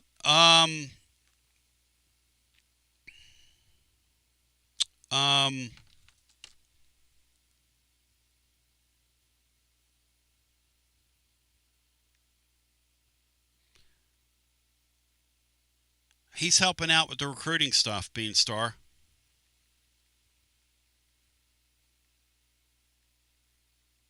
In between getting up about 1,000 shots a day or what? Yes. So here's the inside story on Lumblaid. Little piece of intel for you here. Lumblaid staying in a Knoxville hotel, working on his own dime for portal season, making calls for people, working out at Pratt during the day, participating in Zoom calls, multiple Zoom calls with recruits. And that's where we are. Sounds like a guy you want in your program, Tony. Yes. We're off visually. There's only on YouTube. What's going on? She's going to fix it for us. All right, so let's go back to where we were. Bino, you want to talk about the quarterback situation or continue the talk about the portal? It's up to you now. It's a very content-heavy program today that we're doing so far. I say we continue to talk about the portal, Tony, because I'm not sure what the spring ever tells us about football. Well, it's telling Tennessee they wish they had a do-over. And if they had a do-over, they would have gone, knowing what they know now, or what they think they know now, they would have gone and gotten a quarterback. It's weird. They went from Sorsby and the kid that's now at LSU to, I don't know, nothing. The guy at Missouri, who they didn't even feel good enough to pull the trigger on. And they ended up with a guy that's like, where was the guy at Colorado, Bry, ranked at the end of the day? Is he like in the 300s?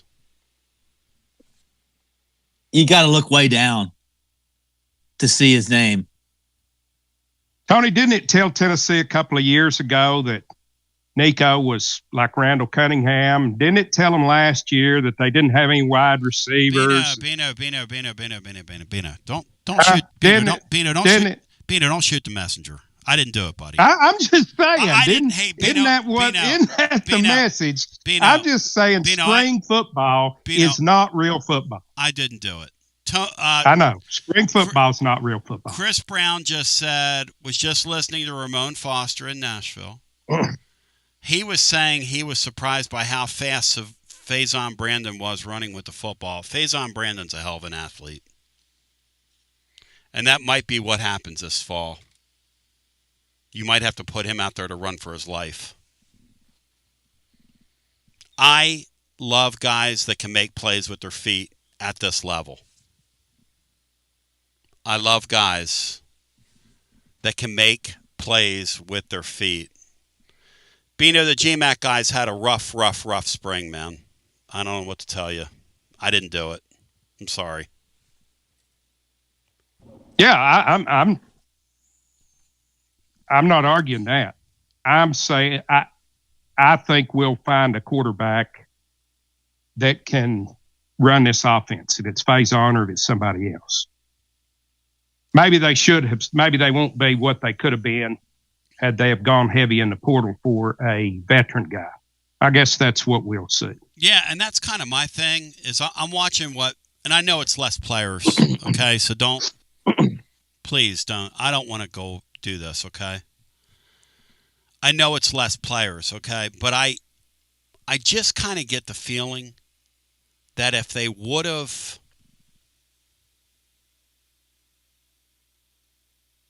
Barnes is just the urgency he's showing. I wish we had a football coach that showed that urgency.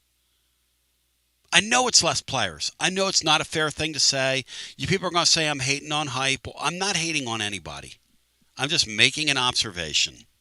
I'm trying not to hate. There's a lot of things I love about Josh Heupel, like love. First of all, I think he's a great dude who treats people well, who's very easy to root for. I just wish he had a little more fire to him. Can I say that without offending everybody, Bino, or does that sound offensive, what I'm saying? No, I think that you can say that, Tony. I think you should say that if that's how you feel. I just wish we had a little more fire from him. But Faison, this Faison Brandon guy, I mean, he doesn't know what he's doing because he's a kid. But I just wonder how they're going to navigate the early part of the season, because Matt Dixon is hearing similar things to what I'm hearing, and he's got great sources inside the football thing as well. And Matt said last week on the air that his sense of where this thing is heading right now is that you're about to see a situation where GMAC probably starts the season and Faison Brandon's going to end up finishing it. And I think that's where this thing's heading. Now, here's the other thing, to Bino's point. Might have been that GMAC's slow on the uptake in the spring, and some point in the middle of the summer it clicks on him, but it hasn't yet. It hasn't yet. Doesn't mean it won't. But I'm telling you right now, if these guys had a do-over, they would go get that kid that they originally were looking at from Old Dominion, who's now at Wisconsin. They could have gotten him. Or any of a myriad of guys, just to help him get through this year. And I don't think it would have freaked out Faison Brandon in any way, shape, or form. As a true, might have freaked out GMAC, but I'm talking about knowing what they know after spring ball. I think that's what they would have done. But here we are. Let's go back to basketball. And by the way, if you've got a true freshman that plays for the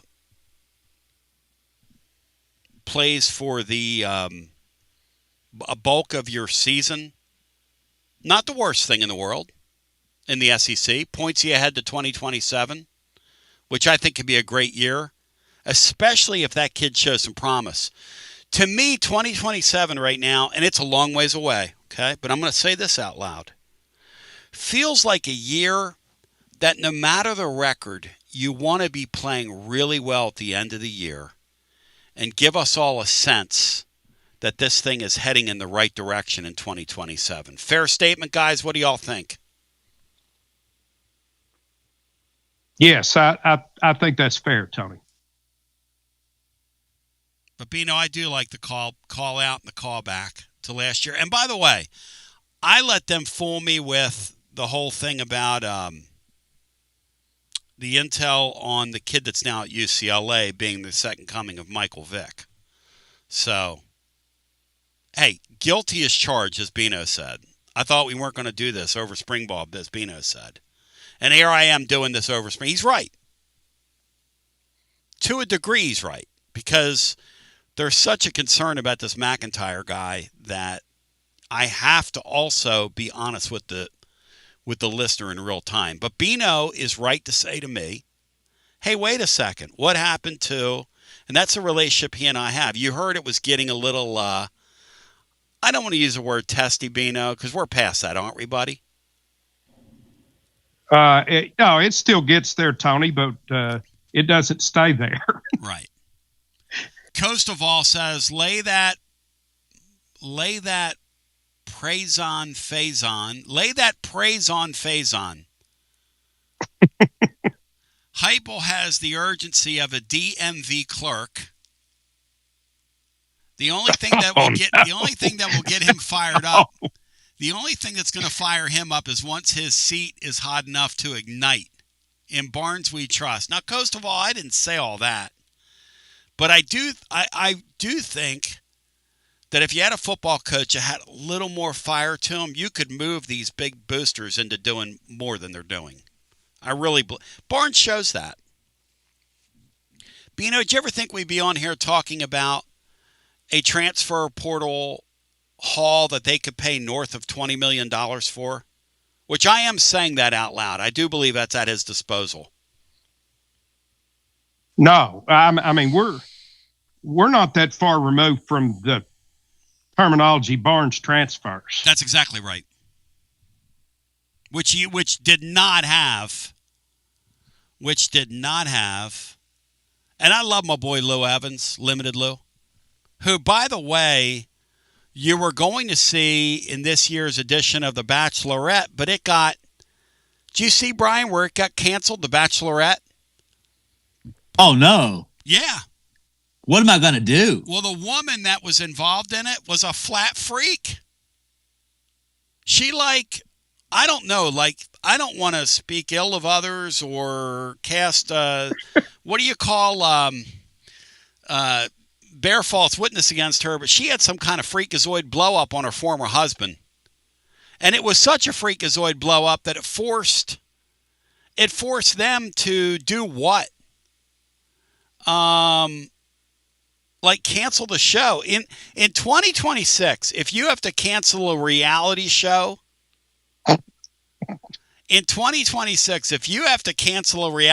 Bino, how much of a freakazoid do you think she is? Shout out to David Ackworth, who says he appreciates us on a $19.99 super chat. Dave, I love you, man. You're my guy. Dave and I have had our testy moments as well with each other, but we're like brothers, me and Dave. But, Bino, how much of a freakazoid do you think she has to be for network television to say we're not running with you? Think about that. I can't imagine. They look for the freakiest people out there to base those things on. So. All right, so let's keep the transfer portal conversation going, and then we'll go back to the phones. So, with Juke Harris, Tennessee's probably going to add a four-man by the name of Jalen Harrelson, averaged 17 a game his freshman year. I'm of the belief that these guys are going to end up at the same place together. They share an agent. I'm of the belief that this could happen together.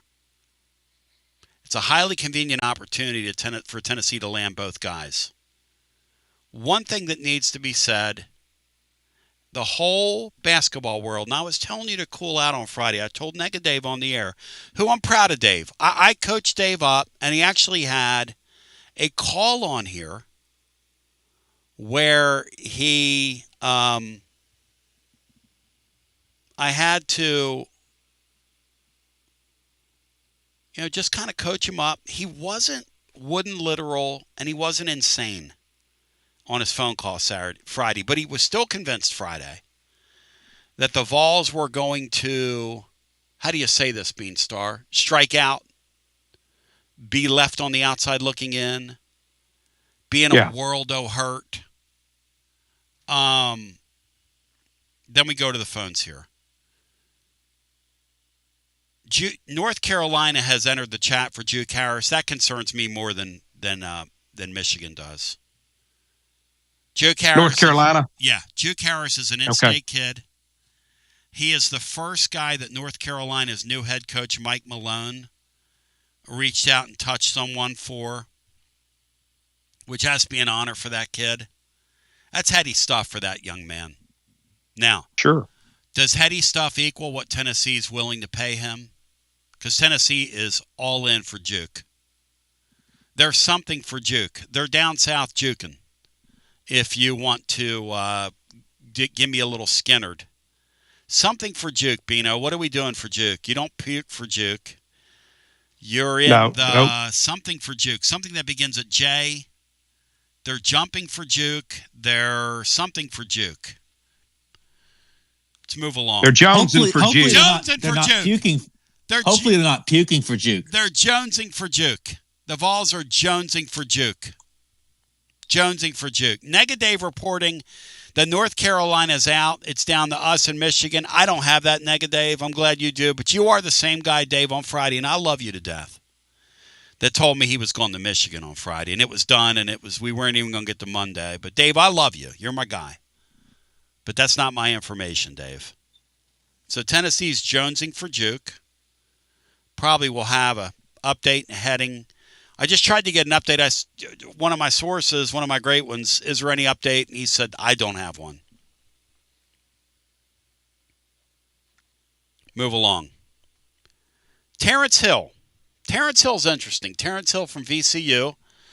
Bino, I'll refresh you and the living listener's memory. This is the guard who was in Fuego for VCU down the stretch, had 34, took over the game when the aforementioned North Carolina Tar Heels got knocked out, and it ultimately ended up costing Hubert Davis his job. Kansas has entered the chat for Terrence Hill. Kansas is, I think we would all admit, a blue blood. And I think we would also... Is he there today, Tony? Yes, he's there today. Kansas has 0 players, Bino. Kansas needs a win so badly in the portal. They might just overpay this kid to do that. Here's the thing about him, and I'm not trying to throw cold water on his recruitment. I'm not trying to speak any ill will into existence, but he's like that Day-Day kid we just got from Cal. Now, he's a better version of him, but he's more of a two-guard than a point guard. So if they added Terrence Hill, Tennessee's dreams with their point guard one are still alive as we speak today. But I do believe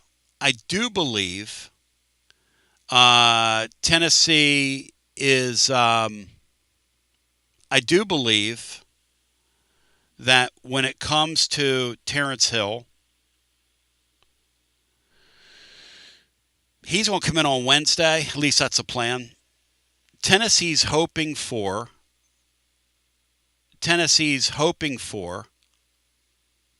some kind of word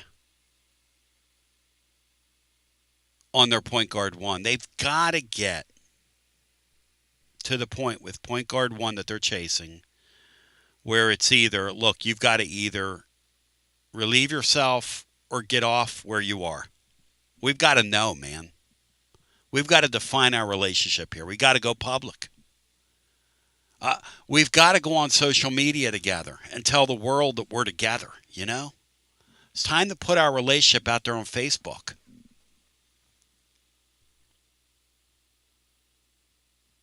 So, boy, this portal it's a true roller coaster ride, isn't it? Yes, I mean, because of the ups and downs and the twists and turns, all in just a short ride. It's one other note, and then we'll go to the phones. The Vols are taking from here at least 4 more players. They might add more, but they're taking at least 4. Okay? They're going to add one of everything from here. They're going to add a point guard. Now, if it's the Hill kid, they might add 2 point guards because you're going to need somebody to run your team for you. What I've been told about the Day-Day kid, who played point at Cal but really is a 2 guard, as Maury Hanks said, and Maury's working on the Hill kid for us and a full breakdown for tomorrow. He's also working on the Harrelson kid and a full breakdown for us tomorrow. The kid originally from Troy is supposed to visit this week. And, Brian, that kid's name is Orbino. Give me that kid's name. My brain is... Dowd, I think, Dowd, right? Thank Last you. name was Dowd. Thank you. Not to be confused with George O'Dowd, a.k.a. Boy George. But he's visiting this week. Is his name Thomas Dowd? Or something like that. Let me look that up. I'll look it up. Yeah. Vols are taking at least 4 more players from here, one of everything. They're taking a point guard. They're going to add a 2 guard from here. Which, I mean, the Hill kid could be your 2 guard. They are thinking Gainey combo point guard, 2 guard for the kid from Cal. That's my understanding. That's my information. These things change, but that's where we are. Basically, from here, they need one of everything. They're going to add a point guard. They're going to add a 2-guard. They're going to add a wing, which is a 3 or 4, and another big man. Now, if they get the combo package that we're talking about, that would take a couple of those guys out. And I don't even know if it's a combo, but it's the way I'm thinking of it. Juke Harris and the Harrelson kid, I don't even know if that's what I mean. But if those guys, like let's just say those guys fall to you, then you're halfway home with what you're adding. But really what Tennessee needs, the thing that holds all this together is that point guard. That's the thing that's going to hold all this together, a point guard.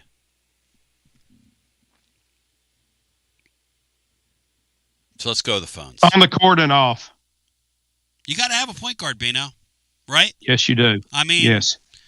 You know, if you're going to be serious with this thing, you've got to add a point guard. And if you're going to play, if you're going to play in Texas, you got to add a fiddle in the band. But we'll go back to the phones at 865. Tony, before we go back to the phones real quick. Yep. I apologize for my response to the quarterback situation. Why? Don't apologize. It was inappropriate. Why? No, it's fair. Not inappropriate. The way I did it was inappropriate. My apologies to you. I don't take it. It's two friends. I know this. I know that. The way this show is constructed, and the reason it's growing like a weed is, it is as real, it is as raw, and it is as honest as anything you're ever going to hear. And Bino, in real life, when I need to apologize, I apologize. Thank you, Bino. I love you. I did on the air. Bino, there is no need, zero need for you to say it, but I appreciate you saying that nonetheless. I love you. You know that. I know that. But however, if I get the Calhouns, you get there before me, you better watch from all angles, Bino, because I might emerge from under one of the tables and I might lariat you. Which is what Stan Hansen, the bad man from Borger, Texas. Which is what Bino's told me. He said, Bino texted me the other day and he's like, man, I'm so glad this Masters thing's almost over, because I really am getting ready to absolutely slide you if you continue to talk in that Jim Nantz voice. Because, Bino, I was thinking about doing some AMSR. Oh, man. Let's go back to the phones. And we'll get our next call in with us. Hello and welcome in. You're on the air. Hey, guys. Hey, welcome in. How you doing, Bino? Hey, Joe. How you doing, Hey, doing buddy? good, Joe. How are you? I'm making it. It's been pretty rough. Been pretty rough. For you, Joe. God bless you, my brother. Yeah, it's tomorrow might be a bright day for me. I might find out just exactly what they're going to do for me. Let's go, my man. Dang, it's been a long time coming. Yeah, you ain't kidding, man. Been a long, winding road. So, yeah, your priorities get changed a lot with all this crap. They sure do. So, hey, Tony, I heard I'll gig you a second. You know I got to do that, brother. Freudian slip, huh? Oh, Lord. I did not say gold. I said cold. You're cold. I did not say gold. I know what you said. I know what you said, my man. It's all right. I mean, I'm old as tar, I guess, for lack of a better way of putting it. But no, man, we got lucky, and that's where I'll leave it. So, but I will say this: I did enjoy the Sunday game.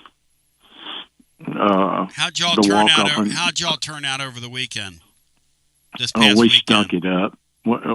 Look, we got so many issues. It's not even funny. We walked. I think Saturday we walked 10, hit 2, gave up. I want you to get a load of it. It's actually Friday was the bad game. We lost 13-11. We gave up 5 in the first, scored 8 in the bottom of the first, got 2 hits to get the 8 runs, and then proceeded to give up 2 grand slam home runs that got us beat 13-11.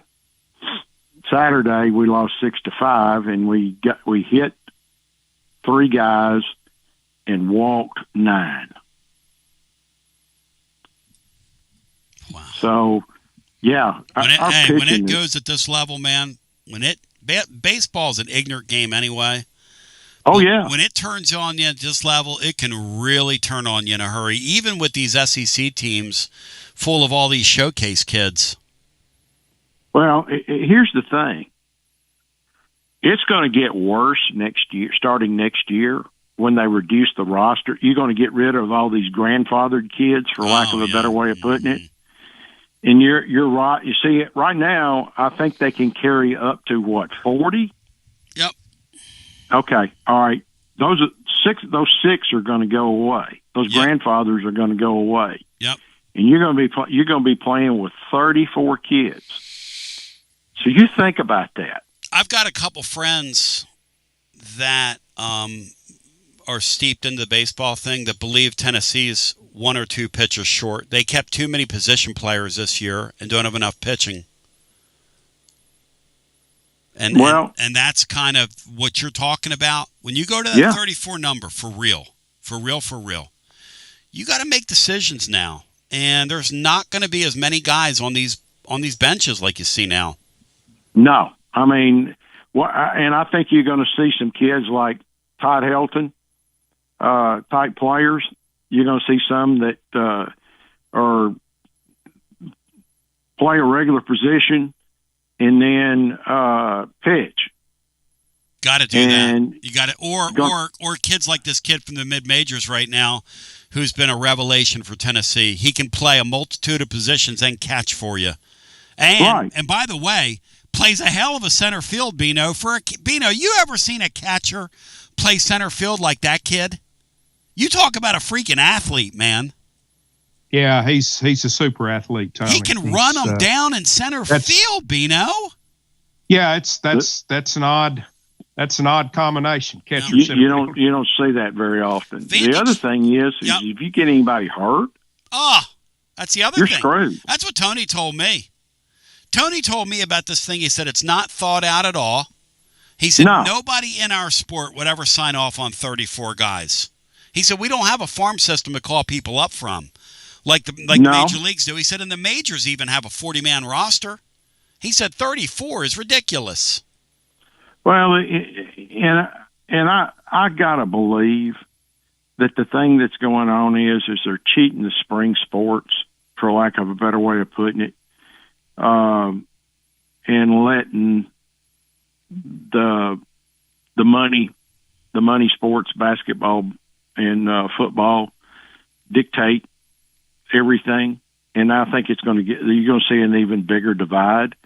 And it's sort of like Jay Johnson said earlier in the year in some article that they printed that I read in my downtime, that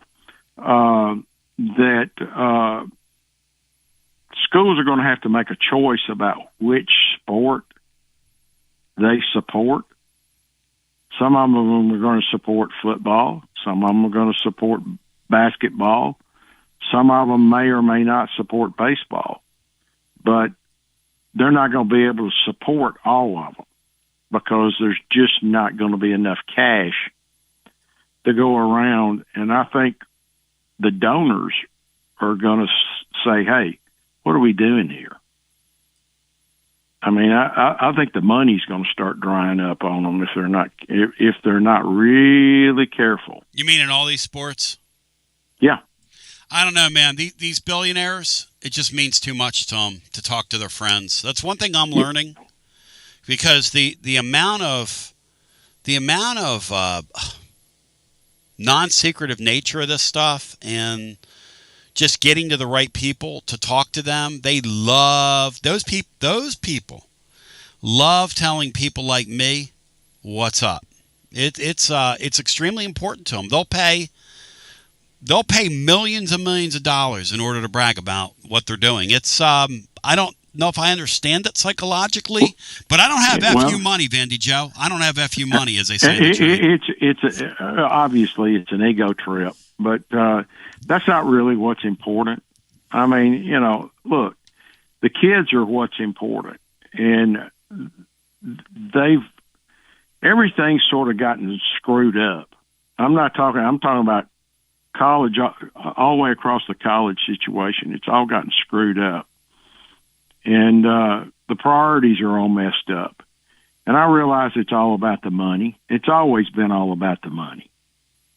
But, geez, man, I'd like, if I could be king for the day, I'd like for it to go back to the way it was when we were, say, about 20 years ago, and we could just wipe the slate clean, and there'd be some rules put down that would make it a lot easier for people to do whatever they've got to do, and we could enjoy the sport. Hey, Joe. For its purity. Joe, until they sit everybody in a room, it ain't going to happen. Not going to happen. Back to the phones we go. 865-200-5402 is the numero no numero dos. So we have a choice, right? And here's the choice. Choice is either continue to watch a sport for the sport itself, or you walk away from it. What's weird is they went to the portal. I would have thought it would have hurt these sports, but they've exploded in popularity. Now, you talk about opposite ends of the spectrum. I've done this for 34 years now, okay? I would have thought, man, college sports are getting ready to lose their innocence, whatever that means. It was never innocent to me because I always knew what we were doing, but some people used to say, oh, yeah, we out-recruited, and I was, back in the day, Bino and I would laugh about that because my favorite thing about recruiting, Bino, was we got a player, it was because we out-recruited somebody. They got a player, it was because they were cheating. But it never dawned on people we were cheating. No. So,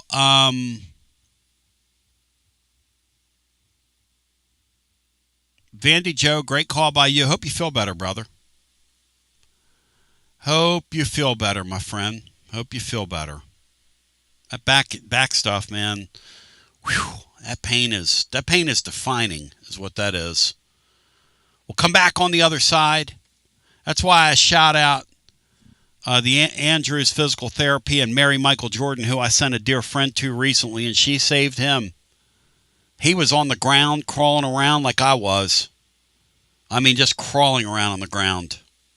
Brutal.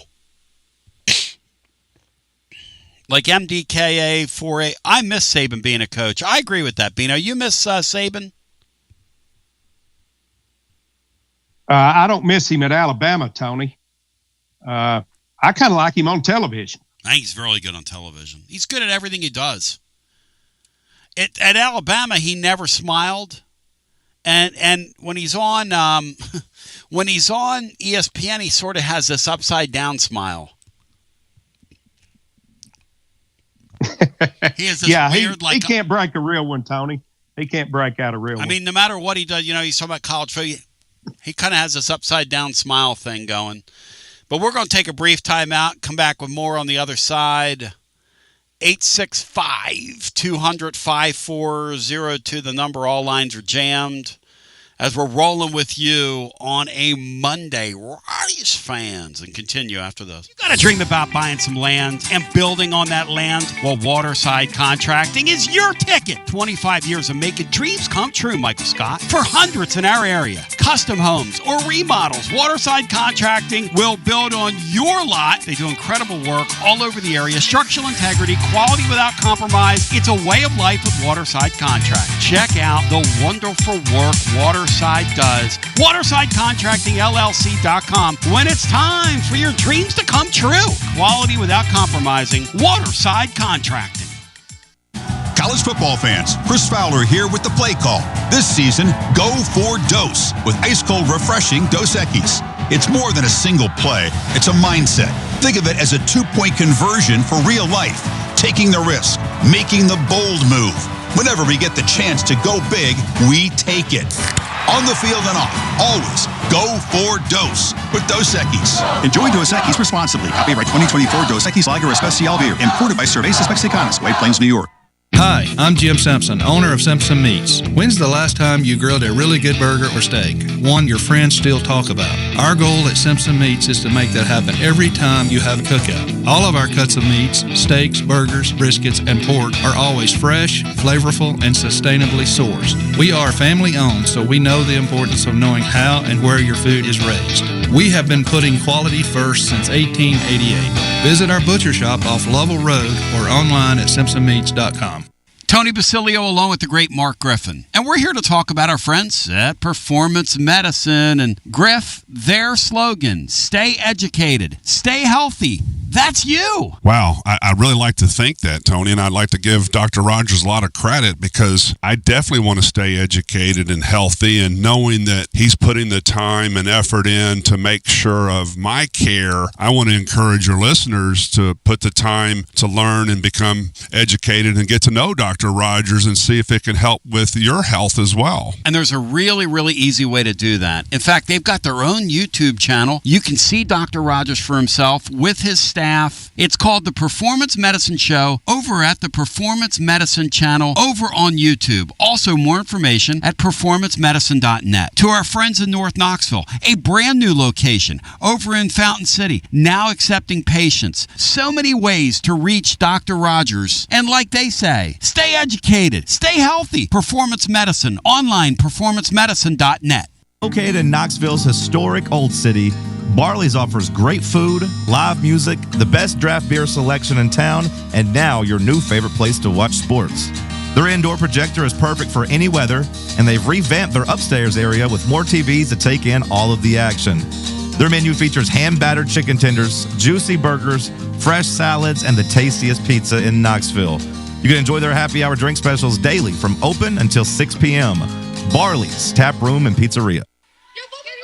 Tony Basilio here, and I got the great Chad Stockton of FC Alliance 2026. Chad, do you believe we've made it? Boys and girls teams start off the new year at big national event showcases.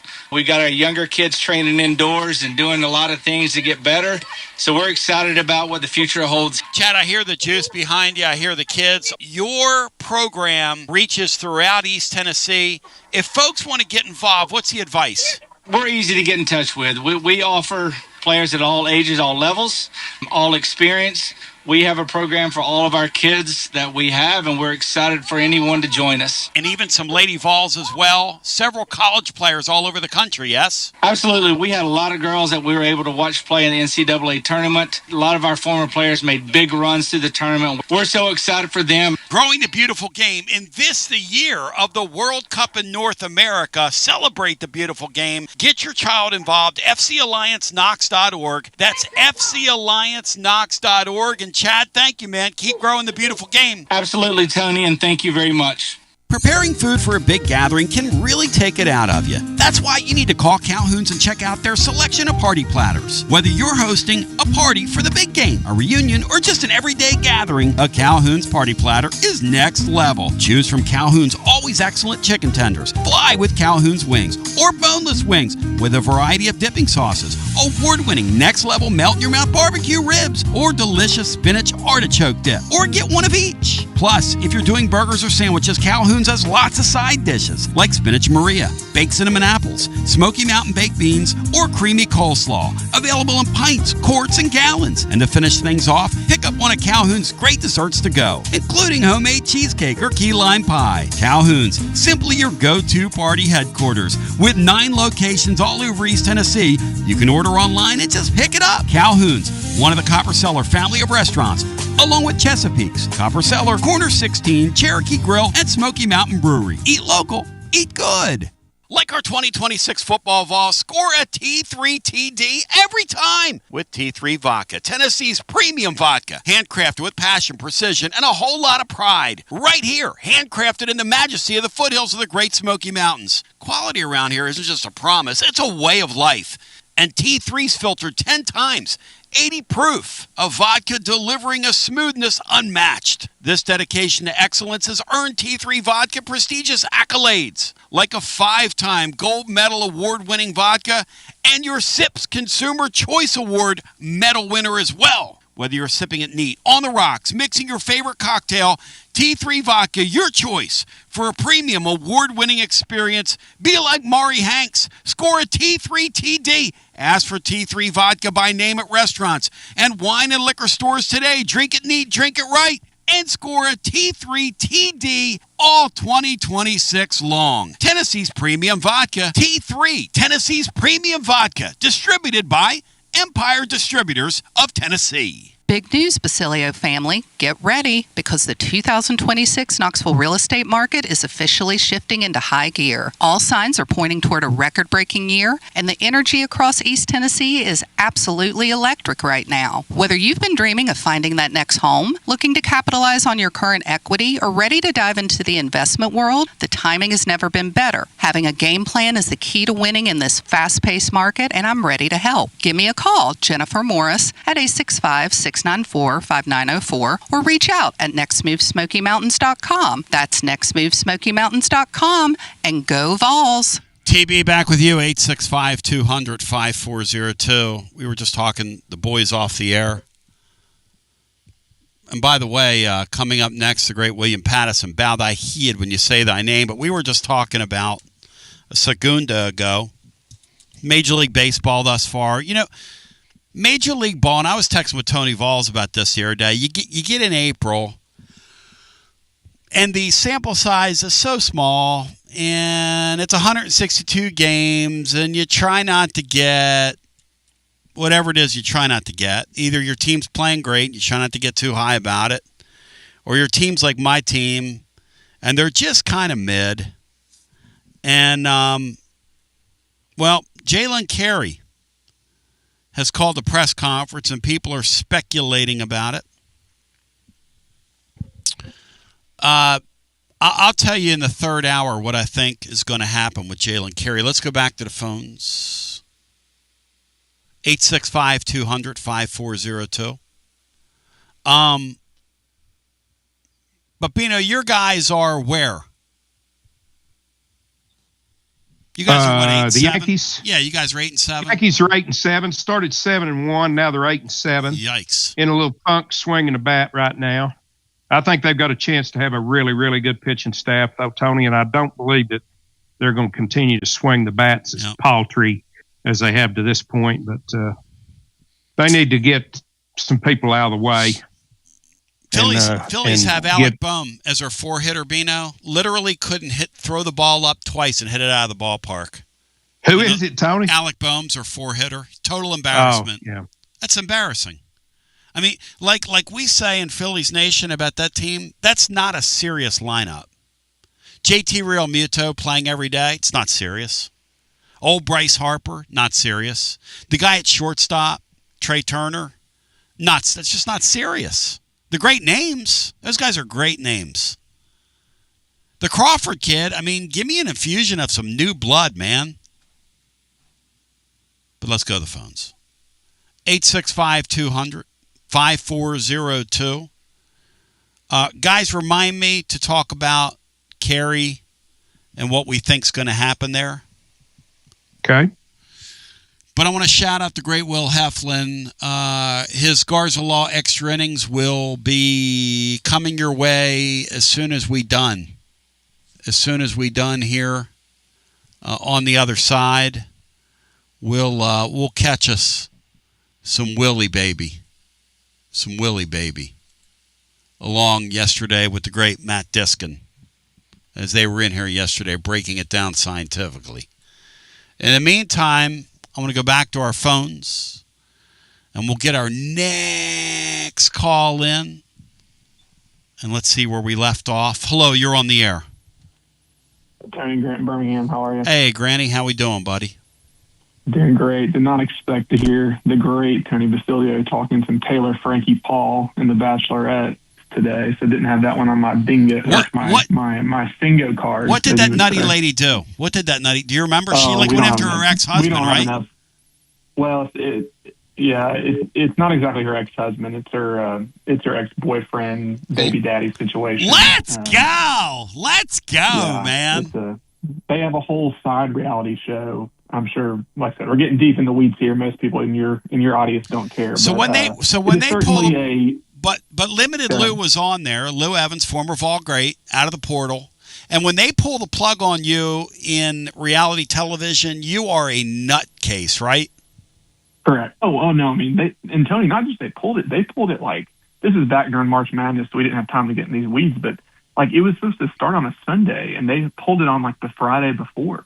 Like it was this video came out, was like terrible with her and the boyfriend. She's basically throwing chairs at him and their kids right there, and one of the chairs hit the kid. It's honestly very sad, but yeah, I mean, this was not like they found out while filming she was crazy. This was the entire show was filmed. It was she was doing press. She was going up to ABC, like Disney, Good Morning America, or whichever show's theirs, and like doing press all week. And they pulled it like 48 hours out. Yes. So anyway, all right. I was going to go quickly around the horn on all three sports, kind of bouncing off our topics. What do you want me to do first? You go. Your dance floor, bro. Yep. Basketball. I guess my one quick question to you on this, Tony, and I think most of us here can connect the dots on who this point guard is we're trying to go at. I'm curious from your perspective, what is our angle to him? Because to me, I've been skeptical of this the whole time once I heard the name. Obviously, the team he plays for can pay him just as much money, or will pay him just as much money, I assume. They have no one on their team right now. That school that he's at right now, they found him. I would think there'd be a little loyalty there. So I've just never quite understood what our pitch is, other than, hey, we got to the Elite Eight, which we did, and that was great. He wanted to play here first. Yeah. He likes this place. He likes Rick Barnes. Their pitch to him is, you're projected, and hang right there. We'll finish that up. I want to remind the living listener, the playbook with William Pattison is on the way next here on Fan Run Radio. We're going to continue to do whatever it is we're doing here, and I'm not even sure if there's a name for it, but we call it like an overtime segment, and it'll go as long as I feel like it, which today might not be all that long, but let's see how things play out. I love you. I appreciate you. I want to thank anybody that joined us today. I want to thank all of our wonderful sponsors. Please support them when you get the opportunity. And here is, on Fan Run Radio, the playbook with the great William Pattison. You're listening to FM 105.7 and AM 1340, WKGN Knoxville, and W289CU Knoxville. Fan Run Radio. So here's the angle, and I don't want to give too much of this away, but this is a guy that wanted to come to Tennessee out of high school. Tennessee had an assistant coach at the time who's no longer here, who basically blocked it and got in the way. And Tennessee made a run at him before all this. In fact, maybe last offseason even. And that was rebuffed because there was some bad blood there over that. But that bad blood's gone now because that coach isn't here anymore. And their pitch to him is, look, you're projected as a late first, early second rounder. We've done wonders with people in your spot. And we've had people come in and come off the radar, and I could coach you and help you defensively develop into a player at that level where I have a high level of cachet because I've got tons and tons of guys. Oh, and by the way, I can pay you $1.5 million more than what you're going to make where you're at right now. So they're going to money whip him. Plus, he also, they money whip him. They pitch the NBA to him. And Gillespie, personally, who these two guys know each other, has intervened. Plus, he's also very good friends with the kid that we talked about earlier, who Tennessee first took out of the portal. So there's a lot of different angles they're playing with him, Grant. I don't know if any of that helps you. No, yes, no, it does. No. But that's where they're. That's where they're. I guess I'm still just kind of with him with this one specifically. Yes, I'm kind of in see it to believe him. Again, like you mentioned, totally. He hasn't jumped in the portal. The portal's been open for a week now. I So to me, it's 100%.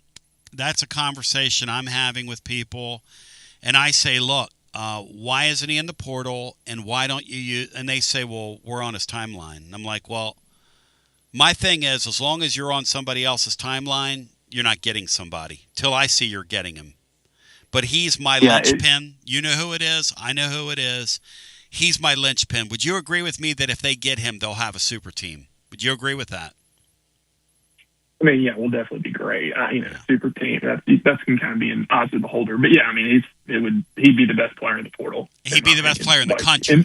For them next year, correct. He could win in the entire country. Yeah, he could win in this program with what they'll surround him with. He could win Player of the Year in college basketball. Yes or no, Grant? You're a ball knower. Yes or no? Yeah, yes. I would say he would definitely he would be on the short list. I mean, he was a borderline third team. Well, whatever. I don't want to get. I know we're trying to be careful with what we say. So anyway, I would just say until I see that though, I think Juke Harris with the Notre Dame guy. I think that's a great runner-up plan if we can land it. Yep. I was, like everybody else, I was nervous when he got up to Michigan this weekend. Sounds like we survived that visit, which was obviously step one. So, I think I kind of like if we land either Juke or set option one, like I think we'll be great next year. But we just got to see. It's what makes it. I will say what makes it fun. We're sitting here. What's today? The April 13th, and we're talking, insane basketball.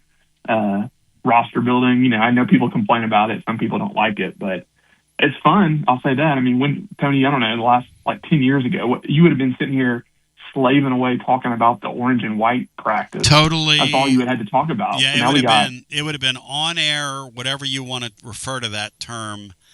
Mental. It begins with an M.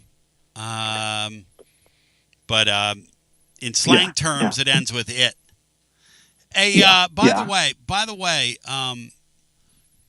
you're so right. And Bino, who I love, Bino's adapted because Bino, you liken this to fantasy sports, right? We're out here drafting a fantasy team, Beanstar. Yeah, it's. It's just barely a keeper league now. Yep. Mostly it's a redraft. Yeah, and also too. I mean, I get this. It comes and goes, and we've seen a little bit of the downside of it this year, but I just go back to, I'm 32. We just lost in everything for so long. I mean, we've been winning. We've been winning in this era. So, I like the winning.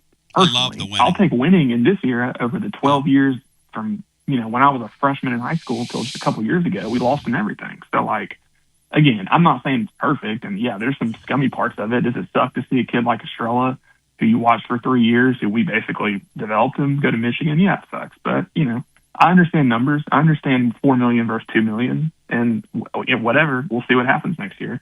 All right, moving on to a different sport real quick. And by the way, to your point, if they get Juke and that Harrelson guy from Notre Dame, and they add because they're going to go for all these people. Grant, we're north of $20 million now that we have to play with after our head coach's visit with the big money over the weekend. He's got the blessing to go for it. That's awesome. Can you imagine what that would look like? Rick is and then I don't mean this backhanded because I used to always say it about Pearl down here. But Rick's a great politician. Hell yes, he is. He knows where the money is down around town. Hell yes, he is. And he knows how to work it. You've said that for years too. He knows who to massage. He knows what he's doing. He's a pro. He was like that back at Texas. He was with Mac Brown for all those years. You think he and Mac Brown didn't know what they're doing? Getting that money down there for all those years, all that winning they did. Two of the great politicians to ever live, Barnes and Mac Brown, no doubt about it. Correct. Baseball, real quick. I feel like I'm a little more level-headed on baseball. I just felt like this weekend, obviously, we pitched it great, but we've pitched our top 5 guys have pitched great most of the year. And maybe I'm simplifying it. I just feel like we found a lot of holes in the outfield. When you get clutch hits, when base hits drop, you look so much better. That's what I texted my brother yesterday afternoon. He was obviously covering it. it's just crazy how much different you look when you find some holes. And obviously, you got to make contact more. We've struggled with that some, but I just feel like things went our way. Like you said, that Friday night should have been a double play ball. We were going to blow a bases loaded, nobody out situation in the 8th inning. It was going to be more of the same. But hey, Levi he ran it out, the throw, whatever, pulled the first baseman off. We added a couple more runs on balls that didn't even get out of the infield, if you remember. And we needed every single one of those runs because they got one in the 8th and one in the 9th. And then it kind of snowballed from there. So, I mean, it was great to see. I give the team a lot of credit for staying in there mentally. I'm sure it hadn't been easy the last couple of weeks with the fan base howling and everybody mad. But we'll see. It's also one weekend. I'm not going to completely overreact either. So I think the season kind of comes down to, maybe not come down. I think the next 2 weekends at home are massive, massive series against teams that are kind of right in there with us. Ole Miss and Alabama, I think they're good. They're not great. We're at home. Our pitching's been great. I feel like we should go 4-2, but who knows? We have a weird thing going the last couple of years, guys. We don't play well at home. We're better on the road than we are at home. I don't know why that is. Anybody want to tell me why that is? Are we pressing? I don't know, home, but guys? But it was all sports this year. It was football and basketball too. It's weird. I don't know in the portal era if there's so much pressure on these people. I don't know. I mean, football and basketball was great last year, though. So that's true. But you're right about baseball. I mean, baseball was not very good at home last year until the regional. We won that at home, but yeah, I don't know. It's an odd deal. Then lastly on football, yep. You were asking about how will they take the losing? And maybe I'm being naive here. Yeah, I'm admitting it's possible. I think if you play Brandon and if he shows a decent amount of potential, I'm not saying, you can't go out there, you can't be terrible, and the team can't go 4-8. But I think if he shows true promise and he wins you some games, I think most people will accept that because we'll finally have a young quarterback we can build around. We haven't had that really ever. I mean, we had Hendon came back, but that was, even then, he was a 5th-year senior. I think people will be okay with, again, you got to avoid 4-8, 5-7. But if you go 7 or 8 wins and Faison shows some promise, I think people will be fine with that. If you can say, hey, look, we're going to pay this guy. He ain't getting out of here. He's going to be our quarterback for 2 more seasons. I think people will be okay with that. I agree with that. I think that, Bino, I think we have a discerning fan. Look, you're always going to have the negatives. They're going to scream at the clouds, and that's fine. We host those folks on the post-game show, and everybody gets a voice, and I got no problem with any way you want to approach or take your sports, as long as you bring some passion and a little bit of knowledge. I'm for you, not against you. But Beanstar, all that said, to me, it's not how you start the season. Maybe it's not even your overall record. I want to leave this upcoming season with some promise and some hope at quarterback for 2027. I do not want to be in a spot to what our friend is saying and Grant is saying in Birmingham, where we're looking at it and going, man, we got to start all over at quarterback. That would not be good. No, and I think Grant's right. I think the other thing, Tony, is I think with Heupel, I think the majority of our fans want to see him succeed. And I'm not sure that was the case with the 3 previous guys. Grant, one other thing for you. You think if they had a do-over, because your brother has information too, you think they would go and get a viable veteran quarterback if they had a do-over, if they didn't known GMAC was going to look like that in the spring? I think for the correct price, probably. Yeah. I just think it gives you an insurance policy more than what you got with the guy from Colorado. But I don't know. Like I said, personally, Tony, I was kind of with you back in the winter, even with the Aguilar stuff. And I like Joey. I appreciate what he did last year. But I'm not going to all of a sudden, because GMAC wasn't great in the spring, I'm not going to backtrack on that. I think for the long term, this is what I think I told you back in January. For the long-term health of the program, again, you got to get through this year. I just think you're way better off if you can build around someone and keep them. We just hadn't done it. And again, I get it. You can play Moneyball or you can spend the LSU and spend $7 million every year, but I just don't think that's for the best for the program. And I'll say too, I'm a little bit like Bino. This offense has succeeded this offense has a returning 1,000-yard rusher. Got a couple returning really good receivers. Got a good tight end coming back. I mean, the offense is ready-made here. Now, again, do I think we're going to go out there? To not have a quarterback. Do I think we're going to go out there and light up Texas? No, I don't think that. But, like, to me, the pieces are there for 8 wins if you just get okay play, like King Faison or George. Can they go out there and run around and make some plays? Like, I could be proven wrong. It could be, and I'm not saying you're saying this, like, it could be a train wreck. That's possible. That's possible in any of these sports these days. But I just have some faith that, again, with the pieces we're bringing back, like, if we can just do simple stuff at quarterback and the quarterbacks are willing to run some, like, I don't think it's going to be that. Like, I don't think it's going to be terrible. But again, I respect the info you got. And again, you're not saying it's going to be terrible, but I don't know. That's kind of my view. Until I see it bad, I just am not going to believe that this offense is not going to set up a quarterback for some success with some easy stuff and some easy running when you have the receivers and running backs we got coming back. Thank you. Good talking to you. All right, let me and great talking to you, Grant. I got to do this Kerry thing. So Kerry's called a press conference for tonight, or he's announcing something. I don't know if it's a press conference. I don't know what it is, but he's announced something tonight at 7 o'clock, which, hey, have your moment in the sun. And people are rightfully asking, when you see that, is he bouncing back to Tennessee? And Bino and Brian, we do not believe that's the case. We do not believe that's the case. We believe that he's going to announce for, Brian, what was the team we talked about earlier today that we've had a mastery over here recently in all sports? It's refreshing. Mississippi State. Yeah. And that was during our happy first hour before Bino decided to snap on me and bring all of hell's fury upon me in hour 2. When he basically ripped my heritage. No way, Tony. Just went all in on I love me. your heritage. You did, that's right. By the way, my lovely daughter has been in Italy for a week now and has another week there, Bino, and she's going everywhere. Wow, that is fantastic. Yeah, and she looks so precious in her little videos, so Italian.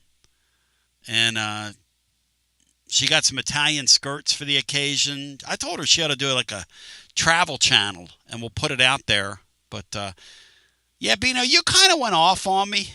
No offense to me, but Kerry looks like we think he's going to go to Mississippi State. Here's why Kerry announced he's come back to Tennessee doesn't make sense. He is the Harrelson kid. The Harrelson kid made 5 3-balls all last year, the kid from Notre Dame. So it would not make sense for Kerry to come back. Well, I hope if that's the case, we only play Mississippi State once, because he looks like a wooden candidate against us. Is Vegas sleeping on us, Bino, with their 6.5 win total, in your opinion, or does that sound about right to you as we sit here and just kind of think about where we are? I think that right off the top of my head, I would bet over on that, Tony. I think 7.5 may be a better number for Tennessee than 6.5. But who knows what this new 9-game SEC schedule is going to do to teams' total wins. Yeah. Yes. Because if you remember, and this is just shout out to Andy Anderton, by the way. He said, George O'Dowd, Basilio, you pulled that in the first hour. You had a little boy George conversation. I'll tumble for you. I tumble for you. Jonesy says that if Kerry goes to Mississippi State, I can't read that, Jonesy. And Jonesy, if you super chatted it, maybe I'd read it. Let's go to the phones. 865-200-5402. Okay, here's the deal. So we got 288 watching. How many likes do we have over there? Bino, if you could see that. We've got 3 out of 10 super chats.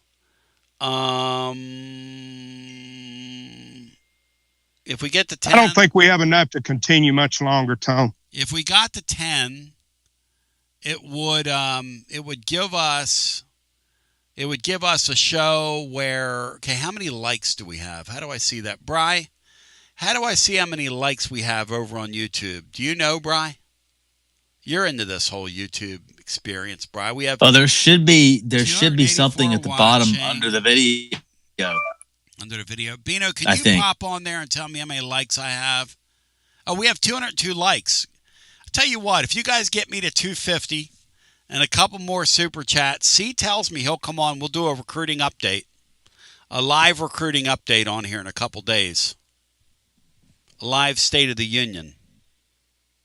There's a thumbs up little icon, and it's got the number next to the thumbs up. So this is interesting. Michael Malone is hiring Kim English.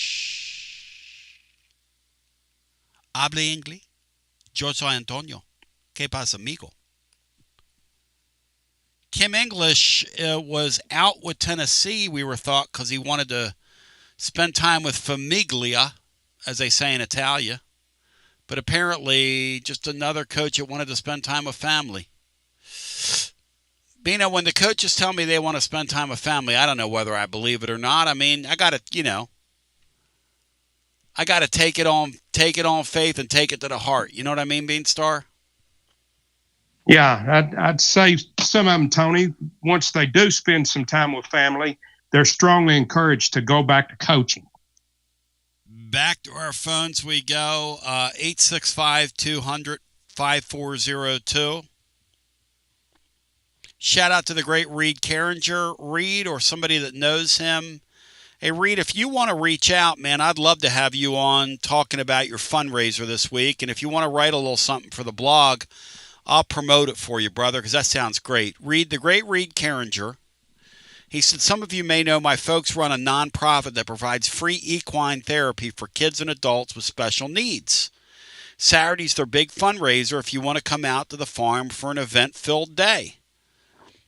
He said, I'll be selling pizza out there. And Reed, or anybody that knows Reed, if you'll have him get in touch with me, let's go. Zachamania, $4.99. Here's your damn money, Tony. Bino, is that in the spirit of giving? I don't think so, Tony. I don't think that's what it's supposed to be about. Look, you stupid bastard. Here's your $5. Will you shut the hell up and go back to the phones? Yes, I will. Hi, welcome in. You're on the air. Fellas, it's Rusty. How is everybody? everybody? Hey, Russell. Welcome in, brother. Thanks, man. Taking after Brian calling me Russell. Hey, you know why we haven't been so good at home in basketball, baseball, and football on the road is because I know from back, 25 years ago, in my experience, I either wanted to have the crowd electric at home to get my juices flowing, or I wanted to be so hated on the road that it was miserable. And our athletic director has created stale environment by putting our baseball students out in purgatory and emptying out the MVP section where it's basically empty. So there's no electricity near the field in any of our stadiums now. So you're not getting that home field boost as a Tennessee Volunteer player right now. You know what, Rusty? The real fan, the real nuts and bolts, whack job, can't get near these games anymore. The original Tony Vitello thing, and you make a great point, when they had those Legends of Lindsay right behind that home plate. On top of the dugout. On top of the damn dugout. And that night that Tony Vols, when they had that regional win, jumped into the damn stands was one of the craziest things I've ever seen. Insane. You are so Remember right. When Evan Russell's third home run against Vandy, and our Legends are losing their minds. There's the guy in the Phillies jersey for whatever reason going big bat crap crazy. Almost said a bad word. Sorry. That's gone. Our students can't get near affecting a sporting event on that campus right now. Maybe a women's soccer game they can. But inside Neyland, inside TBA, inside Lindsey Nelson, we have a stale environment that we've created. Yeah, and they've turned Neyland Stadium into. Here's the thing about the modern college game and the modern pro game. You go to every stadium and you hear the same songs they play. You go to every stadium and you see the same type of hype video. They're using a prototype with your team inserted. It is absolutely boring. Generic is a great word, Rusty. But how true is that? He is exactly right. And it's not just Danny White. It's all these athletic directors that think I want the bells and whistles and noise pumped at me 24/7 that won't even let the sporting event itself breathe or me talk to whomever is next to me. And who wants a T-shirt? And going to charge me 5 times the price to get my senses blasted out of my mind. Yeah, I mean, from my standpoint, Tony, it's irritating. The only thing that I attend regularly anymore over their football games, and I can't tell a tremendous amount of difference in the crowd response in Neyland Stadium than I did when I first started going over there. But there's no question that there's not a moment of silence. At a baseball game, I've always enjoyed turning, talking to my brother between innings about what we've just seen, and that you certainly can't do that there now. And the other thing is, Rusty, aside from that's all old that, man stuff, but no, it's not old man stuff. That's my perspective. It's not. No, it's right. Somebody has told these, because it's the same experience everywhere. At Alabama, they turn their lights on and off. It's like, I call those things epilepsy lights. Like, if you look at them enough, send you into a trance. Then you've got, in our place, we've got one of our own who, at every damn sporting event now, yells and screams at you. His name is Sterling Hinton. Who made this guy king? He yells and screams. The guy is like 60 years old. At what point does the world's oldest teenager, does that age out?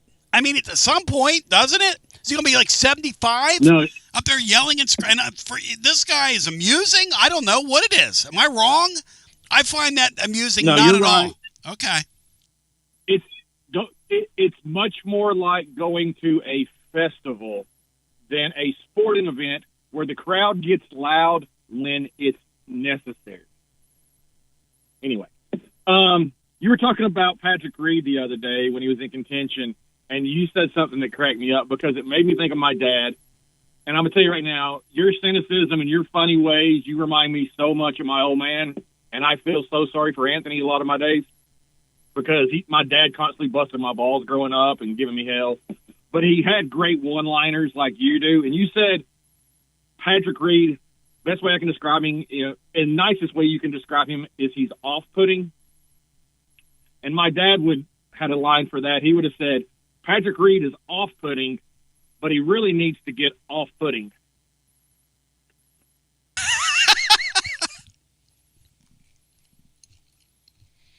And Bino had an old man that was a ball buster. Tell your sliding short story, Bino.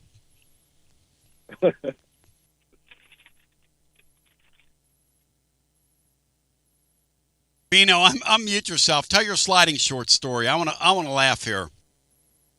Oh God! My dad could get right to the point, and Dad suffered from emphysema, so he was generally sitting there reading. He was a voracious reader.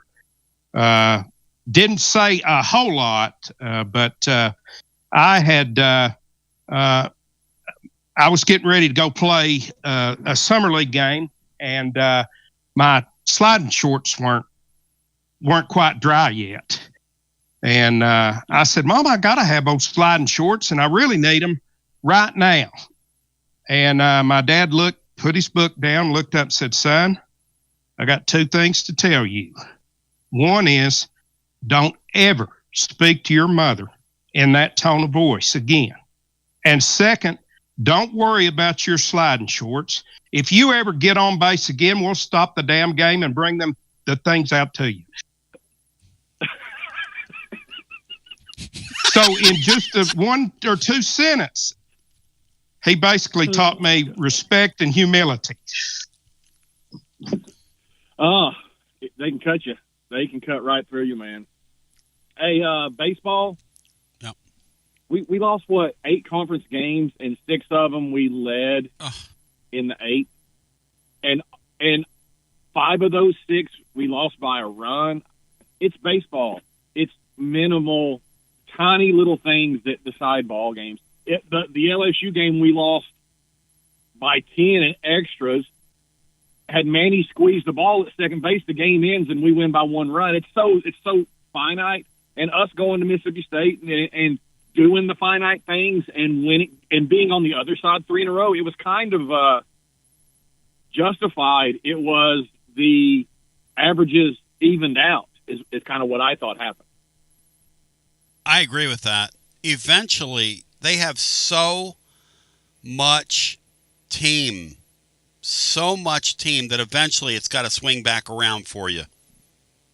Yeah, and I think our fan base wants to see us hit 175 home runs again. I don't know if everybody knows it, but they've expanded the strike zone in college baseball. Umps are giving the pitchers a whole lot more latitude because they want games over quicker. They don't want 17 to 14 ball games if they can afford it, which I know yesterday was the announcers were even talking about, we have a softball score. Well, maybe not with these umps giving you 1.5 inches off the black, So anyway, it's something to think about. We may not have teams hit 175 again for a while until the pendulum swings the other way and they decide to squeeze the strike zone. Who knows? Yeah. Thank you, my friend. Good talking to you. Yeah, brother. Here's my thing, and I like Sterling Hinton. He does a lot of good for a lot of. I'm not ripping that, but the yelling, the incessant noise that he brings to the table, the yelling, is just not. I don't know what it is, but you got to let something breathe, don't you? I mean, no offense. It is a blast job. It is a blast job.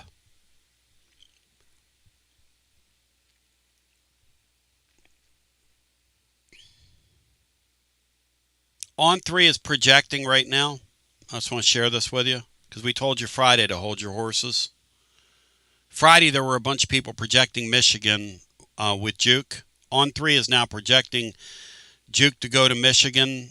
My source internally is telling me, no, don't buy that.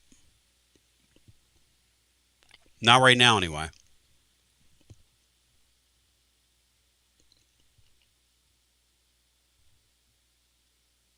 I just don't get the yelling and scream. At every sporting event, Bino, it must be what these people think that Americans want.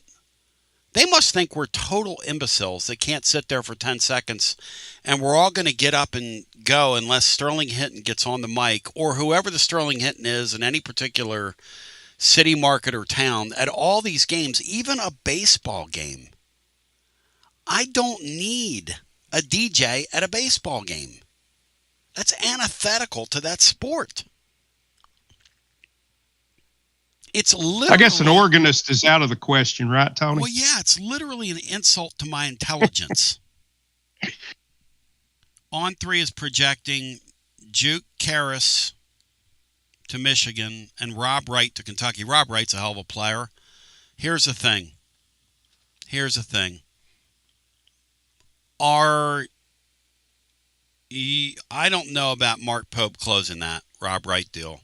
That's a big fish for them. We'll see.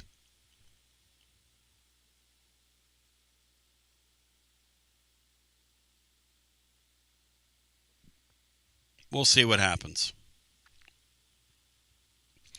East 10 said, I'm pretty sure the crystal ball for Juke Karras to Michigan is gone. Oh, okay. Well, again, I do this, and you know I do this because you see it in real time. I do this independent of those services.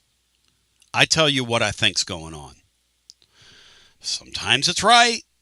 Sometimes it's wrong. You know, I'm a staff of one, leaning on some people that I've leaned on down through the years on my particular turf here, where I've got some pretty good sources.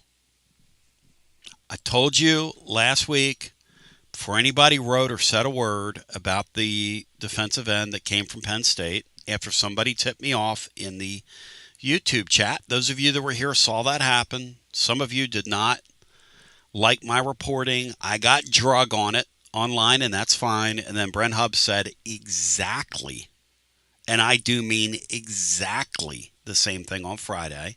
And then somebody went and asked our head football coach about it, and he said exactly the same thing. And I mean exactly. Now, where are the critics? Where are the haters? Nobody ever comes back and says, oh, Tony, I'm sorry for ripping you. I had a guy last week wanting to, he's a real brain donor, by the way. He wanted to, Bino, and I quote, ban me, and he wants UT to cut off all my access. Bino, how much access through the front door does UT give me? I was thinking about that the other day. Exactly how would that look any different?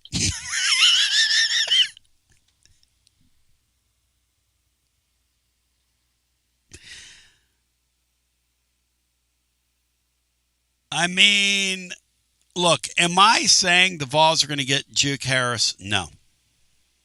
But I'm telling you this right now. They're in pretty good shape with him as we speak after last night. Now, I'm not saying they're getting him. Don't you dare go on a board and say that I said he's coming here. Don't you dare do that. And if you do that, you're a prick. But if you do that, spell my name properly.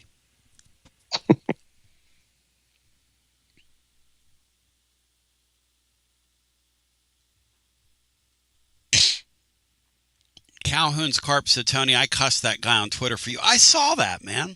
I saw a couple of you went out there and took my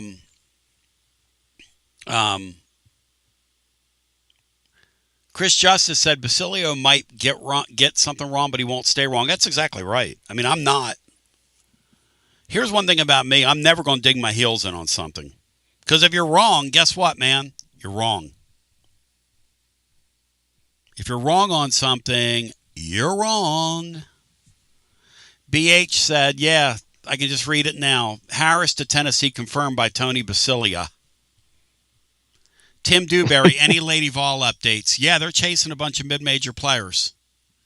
The grand experiment this year, Bino, can you throw 15 mid-major players out there? Because that's what they're going to do. It's exactly what they're doing. I told you exactly what they were going to do. She told people behind the scenes, we're going to get all mid-major players because she can buggy whip, beat on them. Just whip them into the ground and do what she wants to do, the way she talks to people. And trust me, she got a potty mouth behind the scenes. No offense to her, I didn't do it.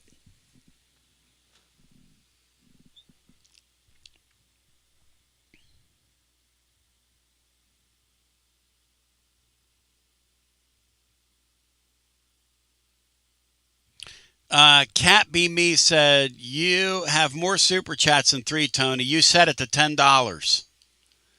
$2 super chats. That's what super chats means. Does it mean $2, Cap? I don't think so. I think I have 3 $10 ones. I think I said it where I said it, Cap.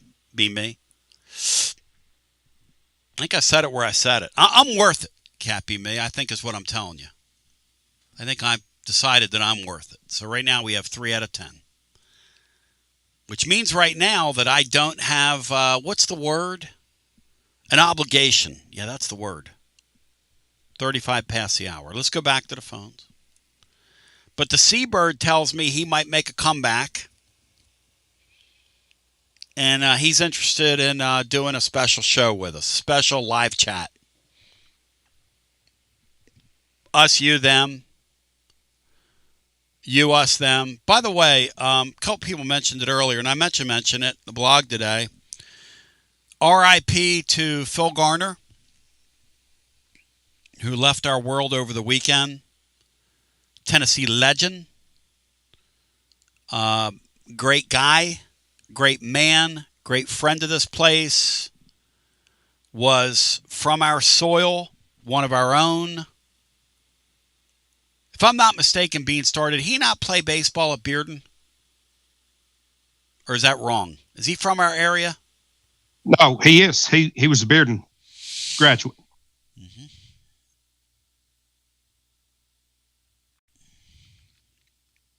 He has a few years on you, Bino. So at the time, was he a legendary figure here locally, Bino, as an athlete?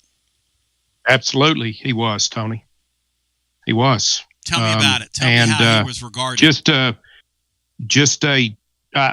I didn't remember a lot about Phil Garner at Bearden, but I certainly did at the University of Tennessee. And, at that time, a lot of Tennessee's baseball team was made up of football players who were multi-sport players. And he was obviously a baseball guy that was going to play beyond college baseball, and just went on and had a tremendous professional career, as most know, both as a player and a manager. So, and from all indications, I did not know Phil, but from all indications, just a great guy, along with a great player too. Bearden named their baseball stadium after him, I'm being told. And a legendary figure here. An absolutely legendary figure, no doubt about it. And in the era that I grew up, in the 70s, he was a fixture and an incredible player. The old Pirate teams, and Phil Garner is a guy, I mean, he had the nickname Scrap Iron. It's a great nickname for that dude because nobody played harder. He was as old school as they come. He would take you out. And as an infielder, he would be taken out and would stand right on that base. They played in a time where the cleats were up, and I guarantee you those guys had marks all over them on their legs, Bino. There's no telling you how marked up those guys' legs were. Just a really tough player. Yeah, I think, most of his career he played with Houston and Pittsburgh, and, played on great Pirate teams. Won a world championship, and with all the great players that they had, I think most people considered Phil Garner the heart and soul of that Pittsburgh Pirate team, and just a perfect fit for that city. Chuck Tanner was their manager. He was an absolute maniac. Phil Garner was. He would do anything to win a baseball game. Anything. And in that era, that's who those dudes were, man. That's who those dudes were. But shout out to his family and friends, anybody that knew him, all the living Vol fans as well, as R.I.P. to the great Scrap Iron Phil Garner. Go back to our phones, and we'll get our next call in. Hello and welcome into our next call. You're on our Monday edition, Rice Fans. What's up, Tony? It's Music City Sam. Hey, Sammy. Happy Monday, man. A good weekend. Happy Monday to you. Yeah, wasn't that the Masters, the Vols mastering Mississippi State? I mean, what a great weekend for us, buddy. Incredible Sunday. I had the game on my phone and the Masters on the TV. Can't get better than that. No, sir. Yeah, it was great. I don't even know what I really want to talk about. Just kind of want to chat Tennessee sports. This transfer portal stuff, for me, the only time I actually think that a player is on my team is when they run out on the field or onto the court. That's literally the only time I think they're actually going to play for Tennessee. Is that not sad?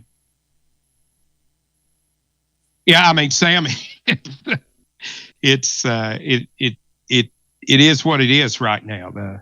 There's so much uncertainty out there as to what your roster is going to be year in, year out. So, yeah. Yeah, and then you get a player like Boo Carter who's on the field but is barely on the team. So who knows? But I just enjoy it and take it for what it is. It's not the sports we grew up with, but it's still the Volunteers. So, being in Nashville, for people that don't haven't been here to Nashville specifically. There's pretty much every SEC fan known to man and Big Ten. There's just a lot of people here from other areas, and it's tough being a volunteer fan here sometimes, but I enjoy it. I'm not worried about me personally, I'm not worried about the QB battle, so to speak. I think by September we'll have decent QB play, specifically with what we have returning on offense. Because the difference when Nico was here, when he took over the reins after Milton, he was the option. There was no backup plan. Just imagine, it'd be curious to see if that season with Nico, what if you had a Faison Brandon behind him? Would Heupel have gone to him in a certain scenario? I doubt it, but it adds an element to where if GMAC's not playing well, then you can go to Brandon. If Brandon's not playing well, you can go back to GMAC, and then you got Staub, behind them. But I think there's an added element of, contingency, I guess you would say. Well, Sam, I don't think there was ever a chance that they were going away from Nico. Because Nico was a much more highly regarded player than GMAC was coming in. And, he maybe not performed to the level we all thought he might or hoped he could. But, I mean, he was the guy that took you to the playoffs. I think this is a totally different situation. I don't think GMAC has – I don't believe he's got the layer of insulation that Nico had by any stretch. No, he doesn't, because Faison's right behind him. Right. And no, you're right. We didn't have anyone like a Faison behind Nico, but even if we had, I don't think we would be having that conversation, the one we're having today. Yeah. Yeah, it's just so early on, and I mean, the spring game, and game is in quotes, you didn't have a lot of the starters that are even going to play come fall out there playing. So, you just got to take it with a grain of salt. And, no, but the kid had a bad spring, man. No offense. I'm not trying to start anything, but the guy had a bad spring. Oh, no, I'm not doubting it. No, the guy had a bad spring. And like you say, just because you have a bad spring doesn't mean you're not allowed to get better. You are allowed to get better. We better hope. We better hope he gets better. That's kind of my take-home message right now. Yeah, and I agree. But the difference is in this scenario, if they get to fall and Faison Brandon is, let's say, equal to the level of play of GMAC, I think you'd have a really good shot of him starting. Maybe not game one, but by the Texas game, just because of his running ability and athleticism. Yeah. And me personally, I would give anything to have a QB at Tennessee for 3 straight years. I would be shocked beyond belief, okay, if they started him in the Texas game. I think the quarterback switch, like Matt Dixon, I'll share this with you.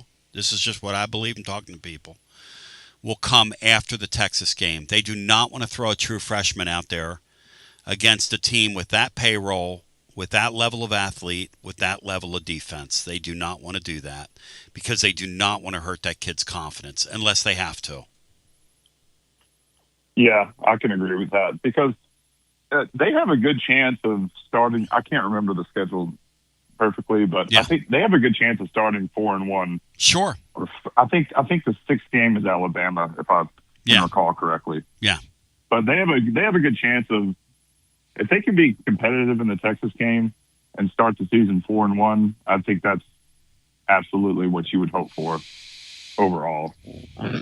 It's an interesting thing, and listen, I appreciate you. I just think this team, I think winning a Georgia Tech game is going to be a good win for these guys this year, and that's a big game. I don't look past any game. Bino, or you? That's the way I see this upcoming season. No, and I agree with you, Tony. I think Georgia Tech is a huge game for this team. Yeah, we'll see what happens. I'll let you know what I'm hearing, through the summer, and Again, I'm the guy that got spun into Nico winning a Heisman Trophy. I'll tell you this about Nico.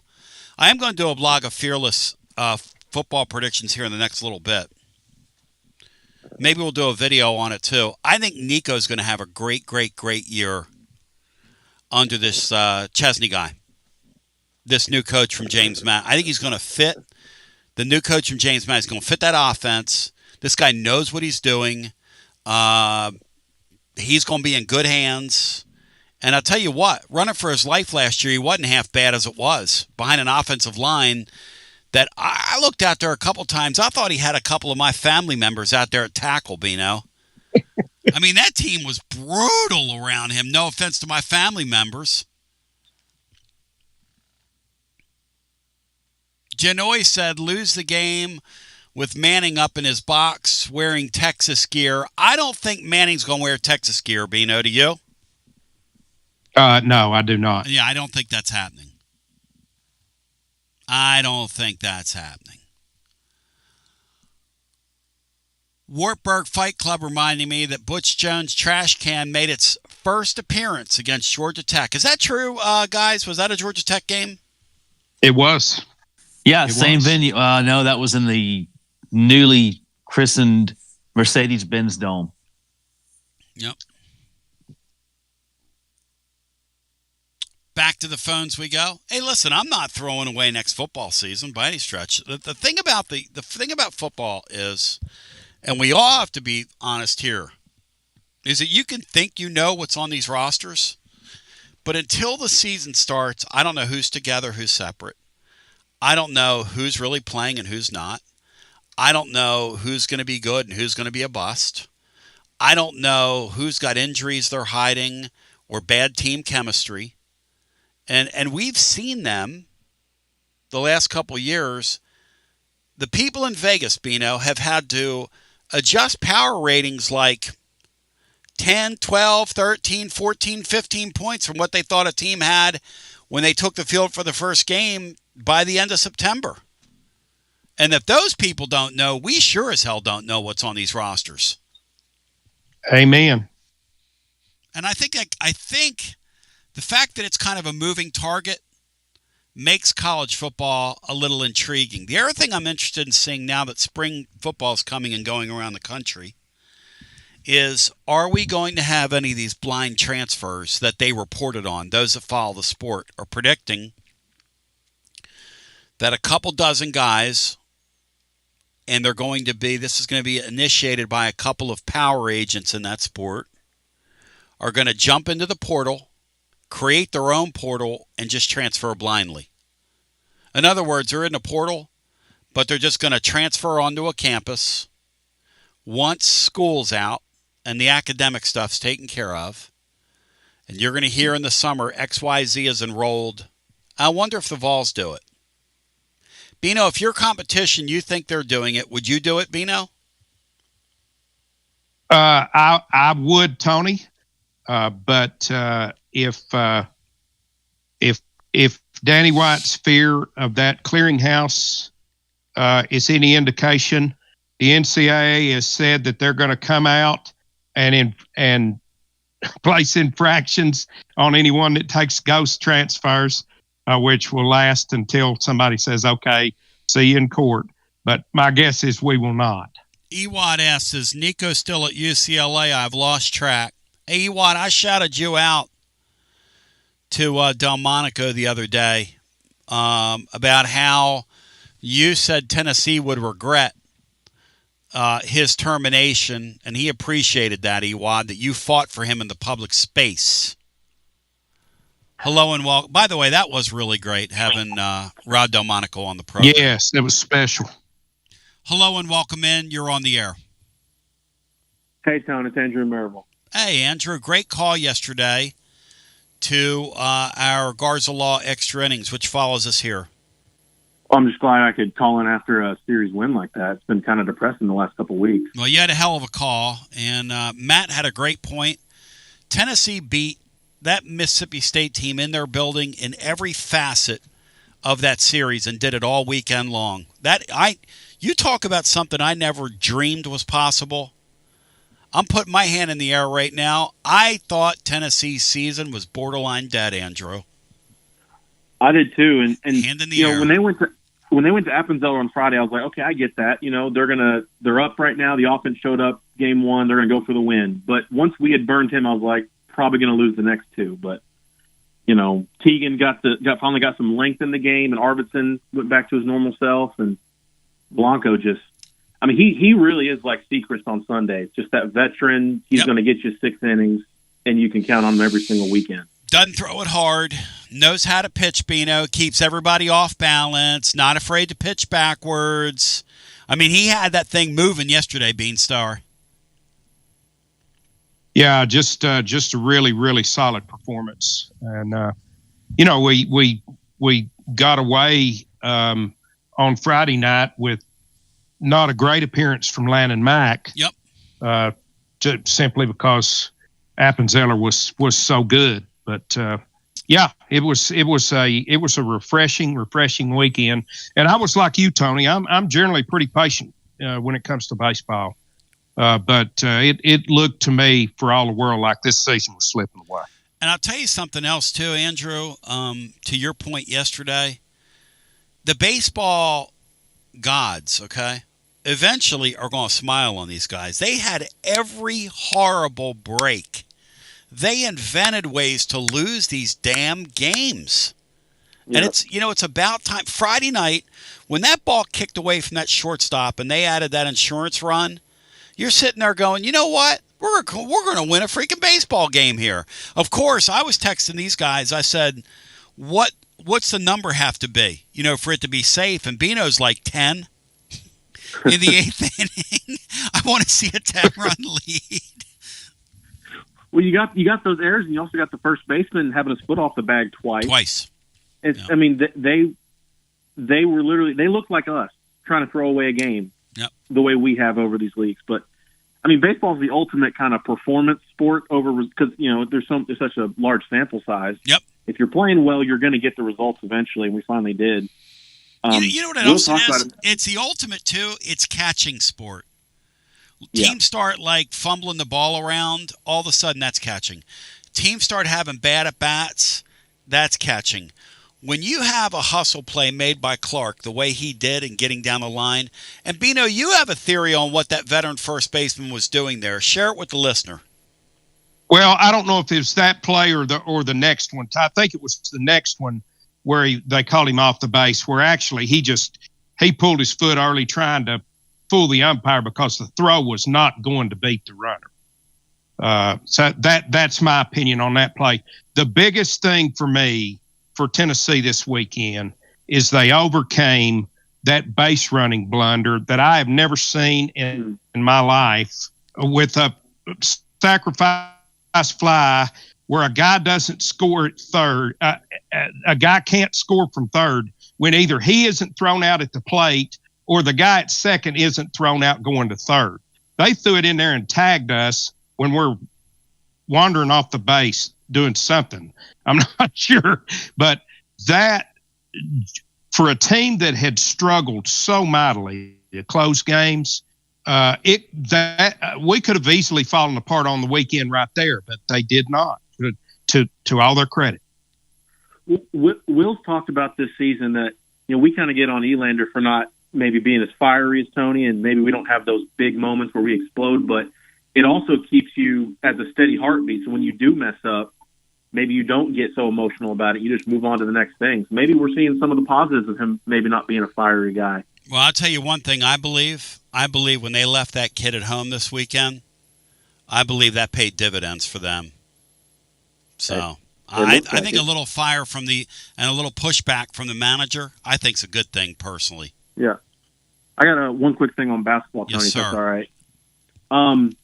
So I know there's been reports like on Twitter and stuff, which I don't, it's Twitter, but that, North Carolina is offering like $5 million for Juke Harris. I don't know what our offer was, what Michigan's was, what they're doing, but Tony, I'm ready for us. And Barnes, like you said, has the money.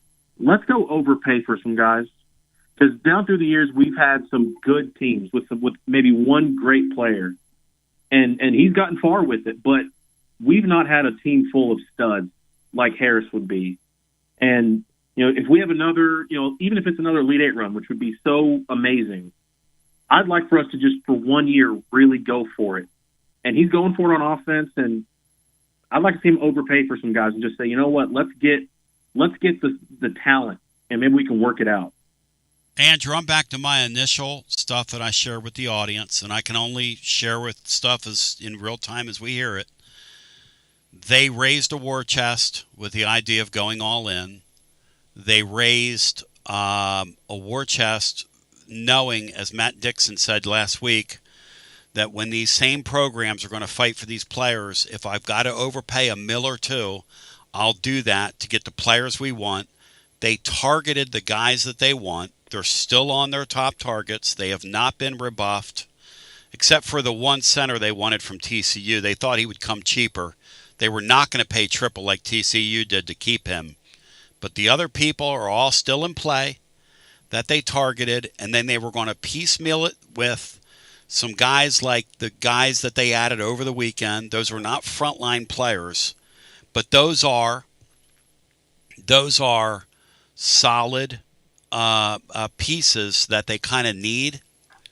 And then the third thing that we heard was not only the war chest, the overpay, but let's get offensive. All of it has happened so far. If they can get home with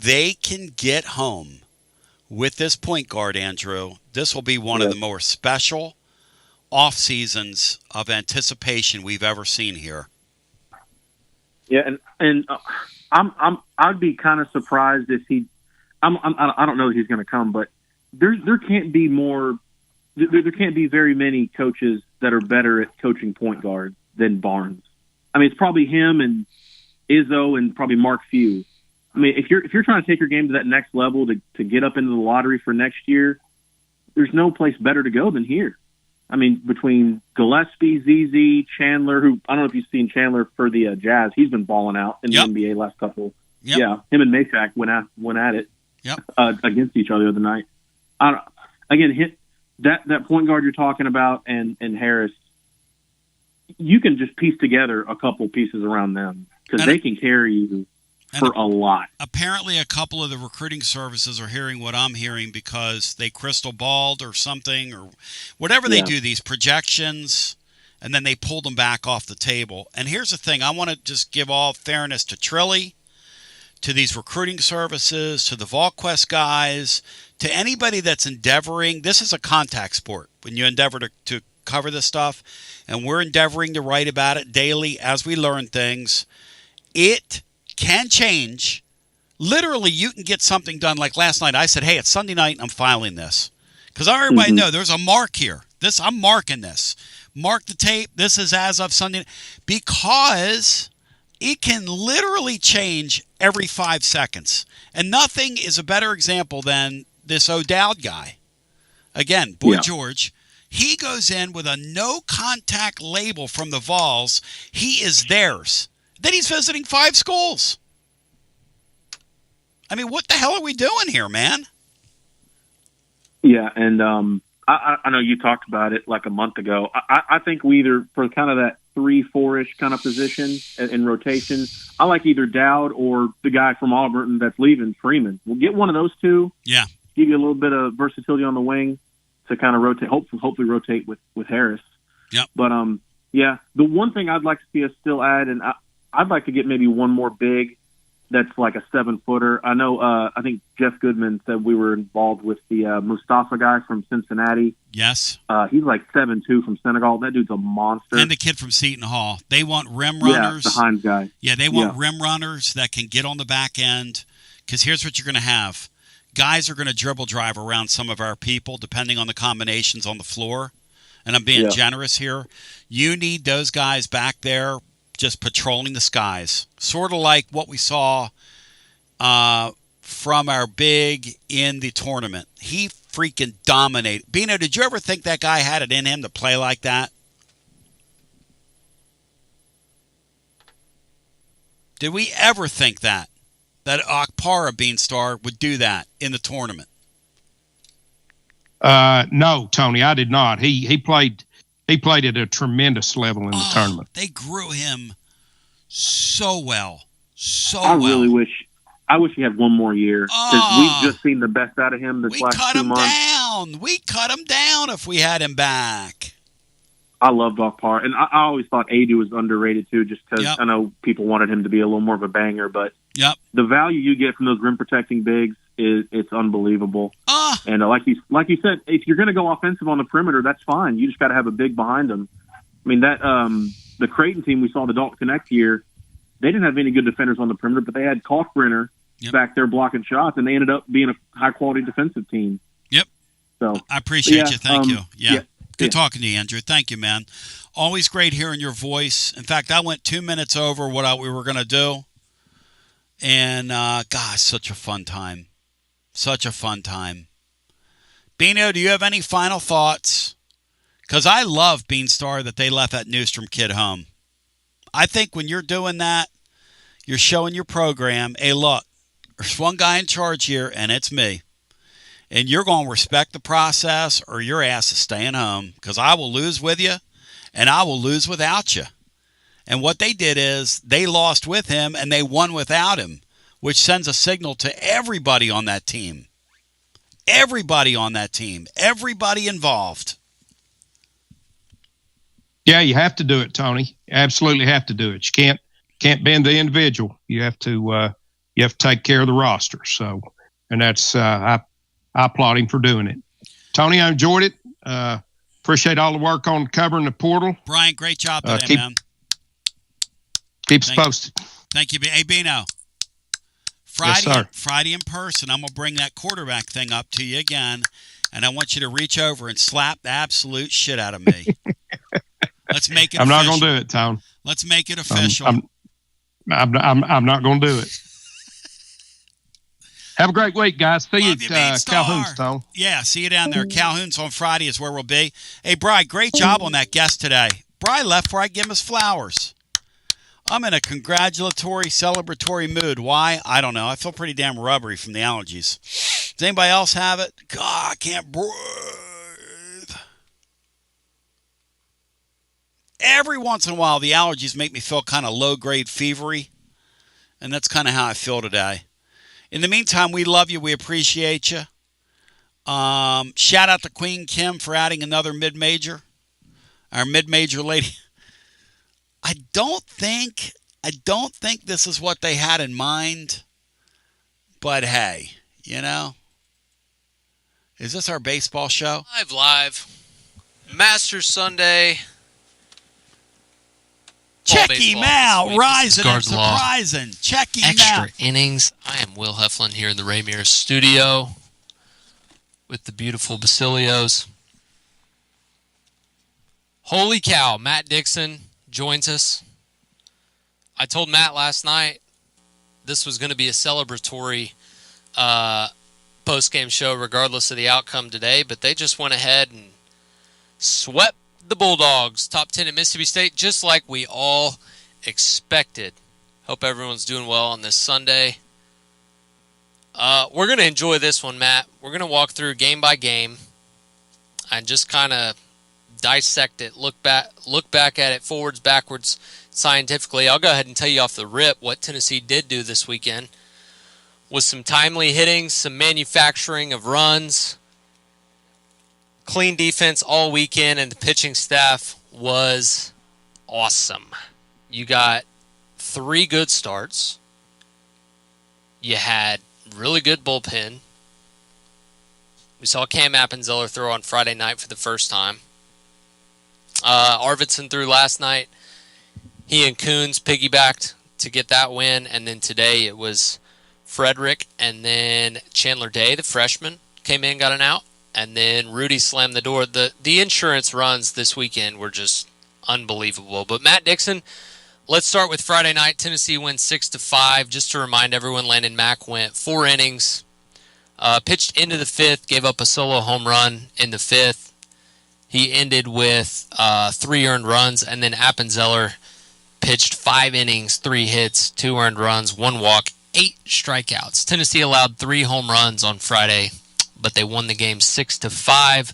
Henry Ford had a home run off his old high school and UVA buddy. And listen, that Valinkas guy that Mississippi State moved to Friday night, lefty, 96, 98, that was some good stuff. And Tennessee had a great approach. They were just like, look, we're not going to get to the slider. Levi Clark hit one a mile. He had a home run in that game. But Matt Dixon, happy Sunday to you. I hope you're enjoying the Masters. Looks like Rose is in the lead, followed by Rory and Cam Young in the last group. They are at 11 and 10 under, respectively. So we'll kind of use this as a little watch party. As long as people want to call and talk, we'll hang out. But a phenomenal weekend for Tennessee. They absolutely needed it. I'm sure we'll get into it with the callers. But, man, just go ahead and give us your opening statement. What'd you see this weekend? And holy cow, do you even have words? Yeah, they certainly avoided getting swept by going out and sweeping Mississippi State. So, Tennessee was the better team all three games in really every phase of every game, hitting, pitching, fielding, kind of all of it. Just a really impressive weekend. Finally got the bats going, took advantage of some lefties that State was throwing, including that guy Friday night that, like you said, I think is pretty good. Tennessee just made some good swings. I guess it was Saturday you took advantage of the kind of some of the infield stuff from State where they extended some innings with the first baseman, not getting the foot on the bag there. And then today you came out and took an early lead, and which you did all three games, which was very impressive. The 2-out hitting was kind of the difference all weekend, and that was big in Tennessee's favor. And also in the first 3 innings of the games, the first 9 innings of the games, Tennessee pitchers gave up just 1 walk and 1 single, while the offense scored 6 runs. And that really just kind of set the tone for the whole weekend. You jumped out on them early and you found a way to get it done. And your bullpen got it done today when you needed them the most and got some insurance runs there. But no, just an outstanding weekend to get to 7 and 8 at the midway point, which is a pretty good record. And then when you factor in the handful of games that Tennessee really should have won, I think you've got to be sitting pretty good right now going forward. Yeah, got to feel much better about where you're at.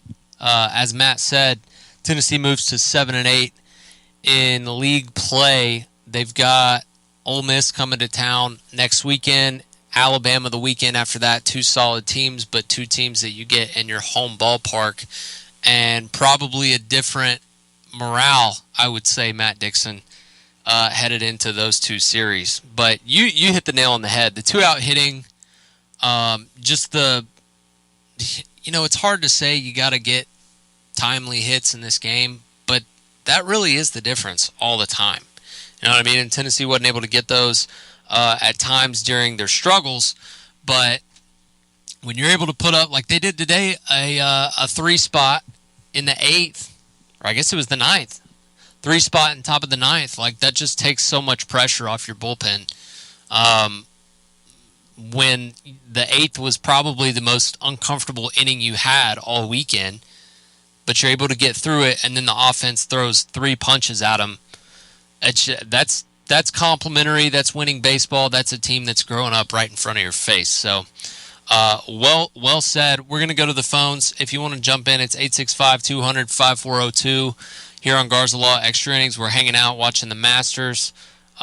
Just a feel-good Sunday for the boys here in the Raymere studio. But Tennessee coming off a sweep against Mississippi State. We'll go to the phones. First caller, welcome in. You're on the air. What's up, Will? It's Andrew in Maryville. Andrew in Maryville. How are you, man? Man, I'm so good. I did not expect that at all. I was like you on your very short weekend rotation, which was about how I felt. But, I just going into the weekend, getting 1 game would have been fantastic. But, that's the team that we all thought we had coming into the season, where you had the top-end transfers, you had the couple, young, now sophomores with experience. You had a lot of top-end arms at the front of your staff, and then they played like it. And the entire team, we had a couple of guys, Grimmer and Grinlinger, that have had some good approaches this year, but the whole team this weekend had the right approach at the plate. every single guy was staying inside the ball, taking it the other way. I mean, looking at Levi Clark and that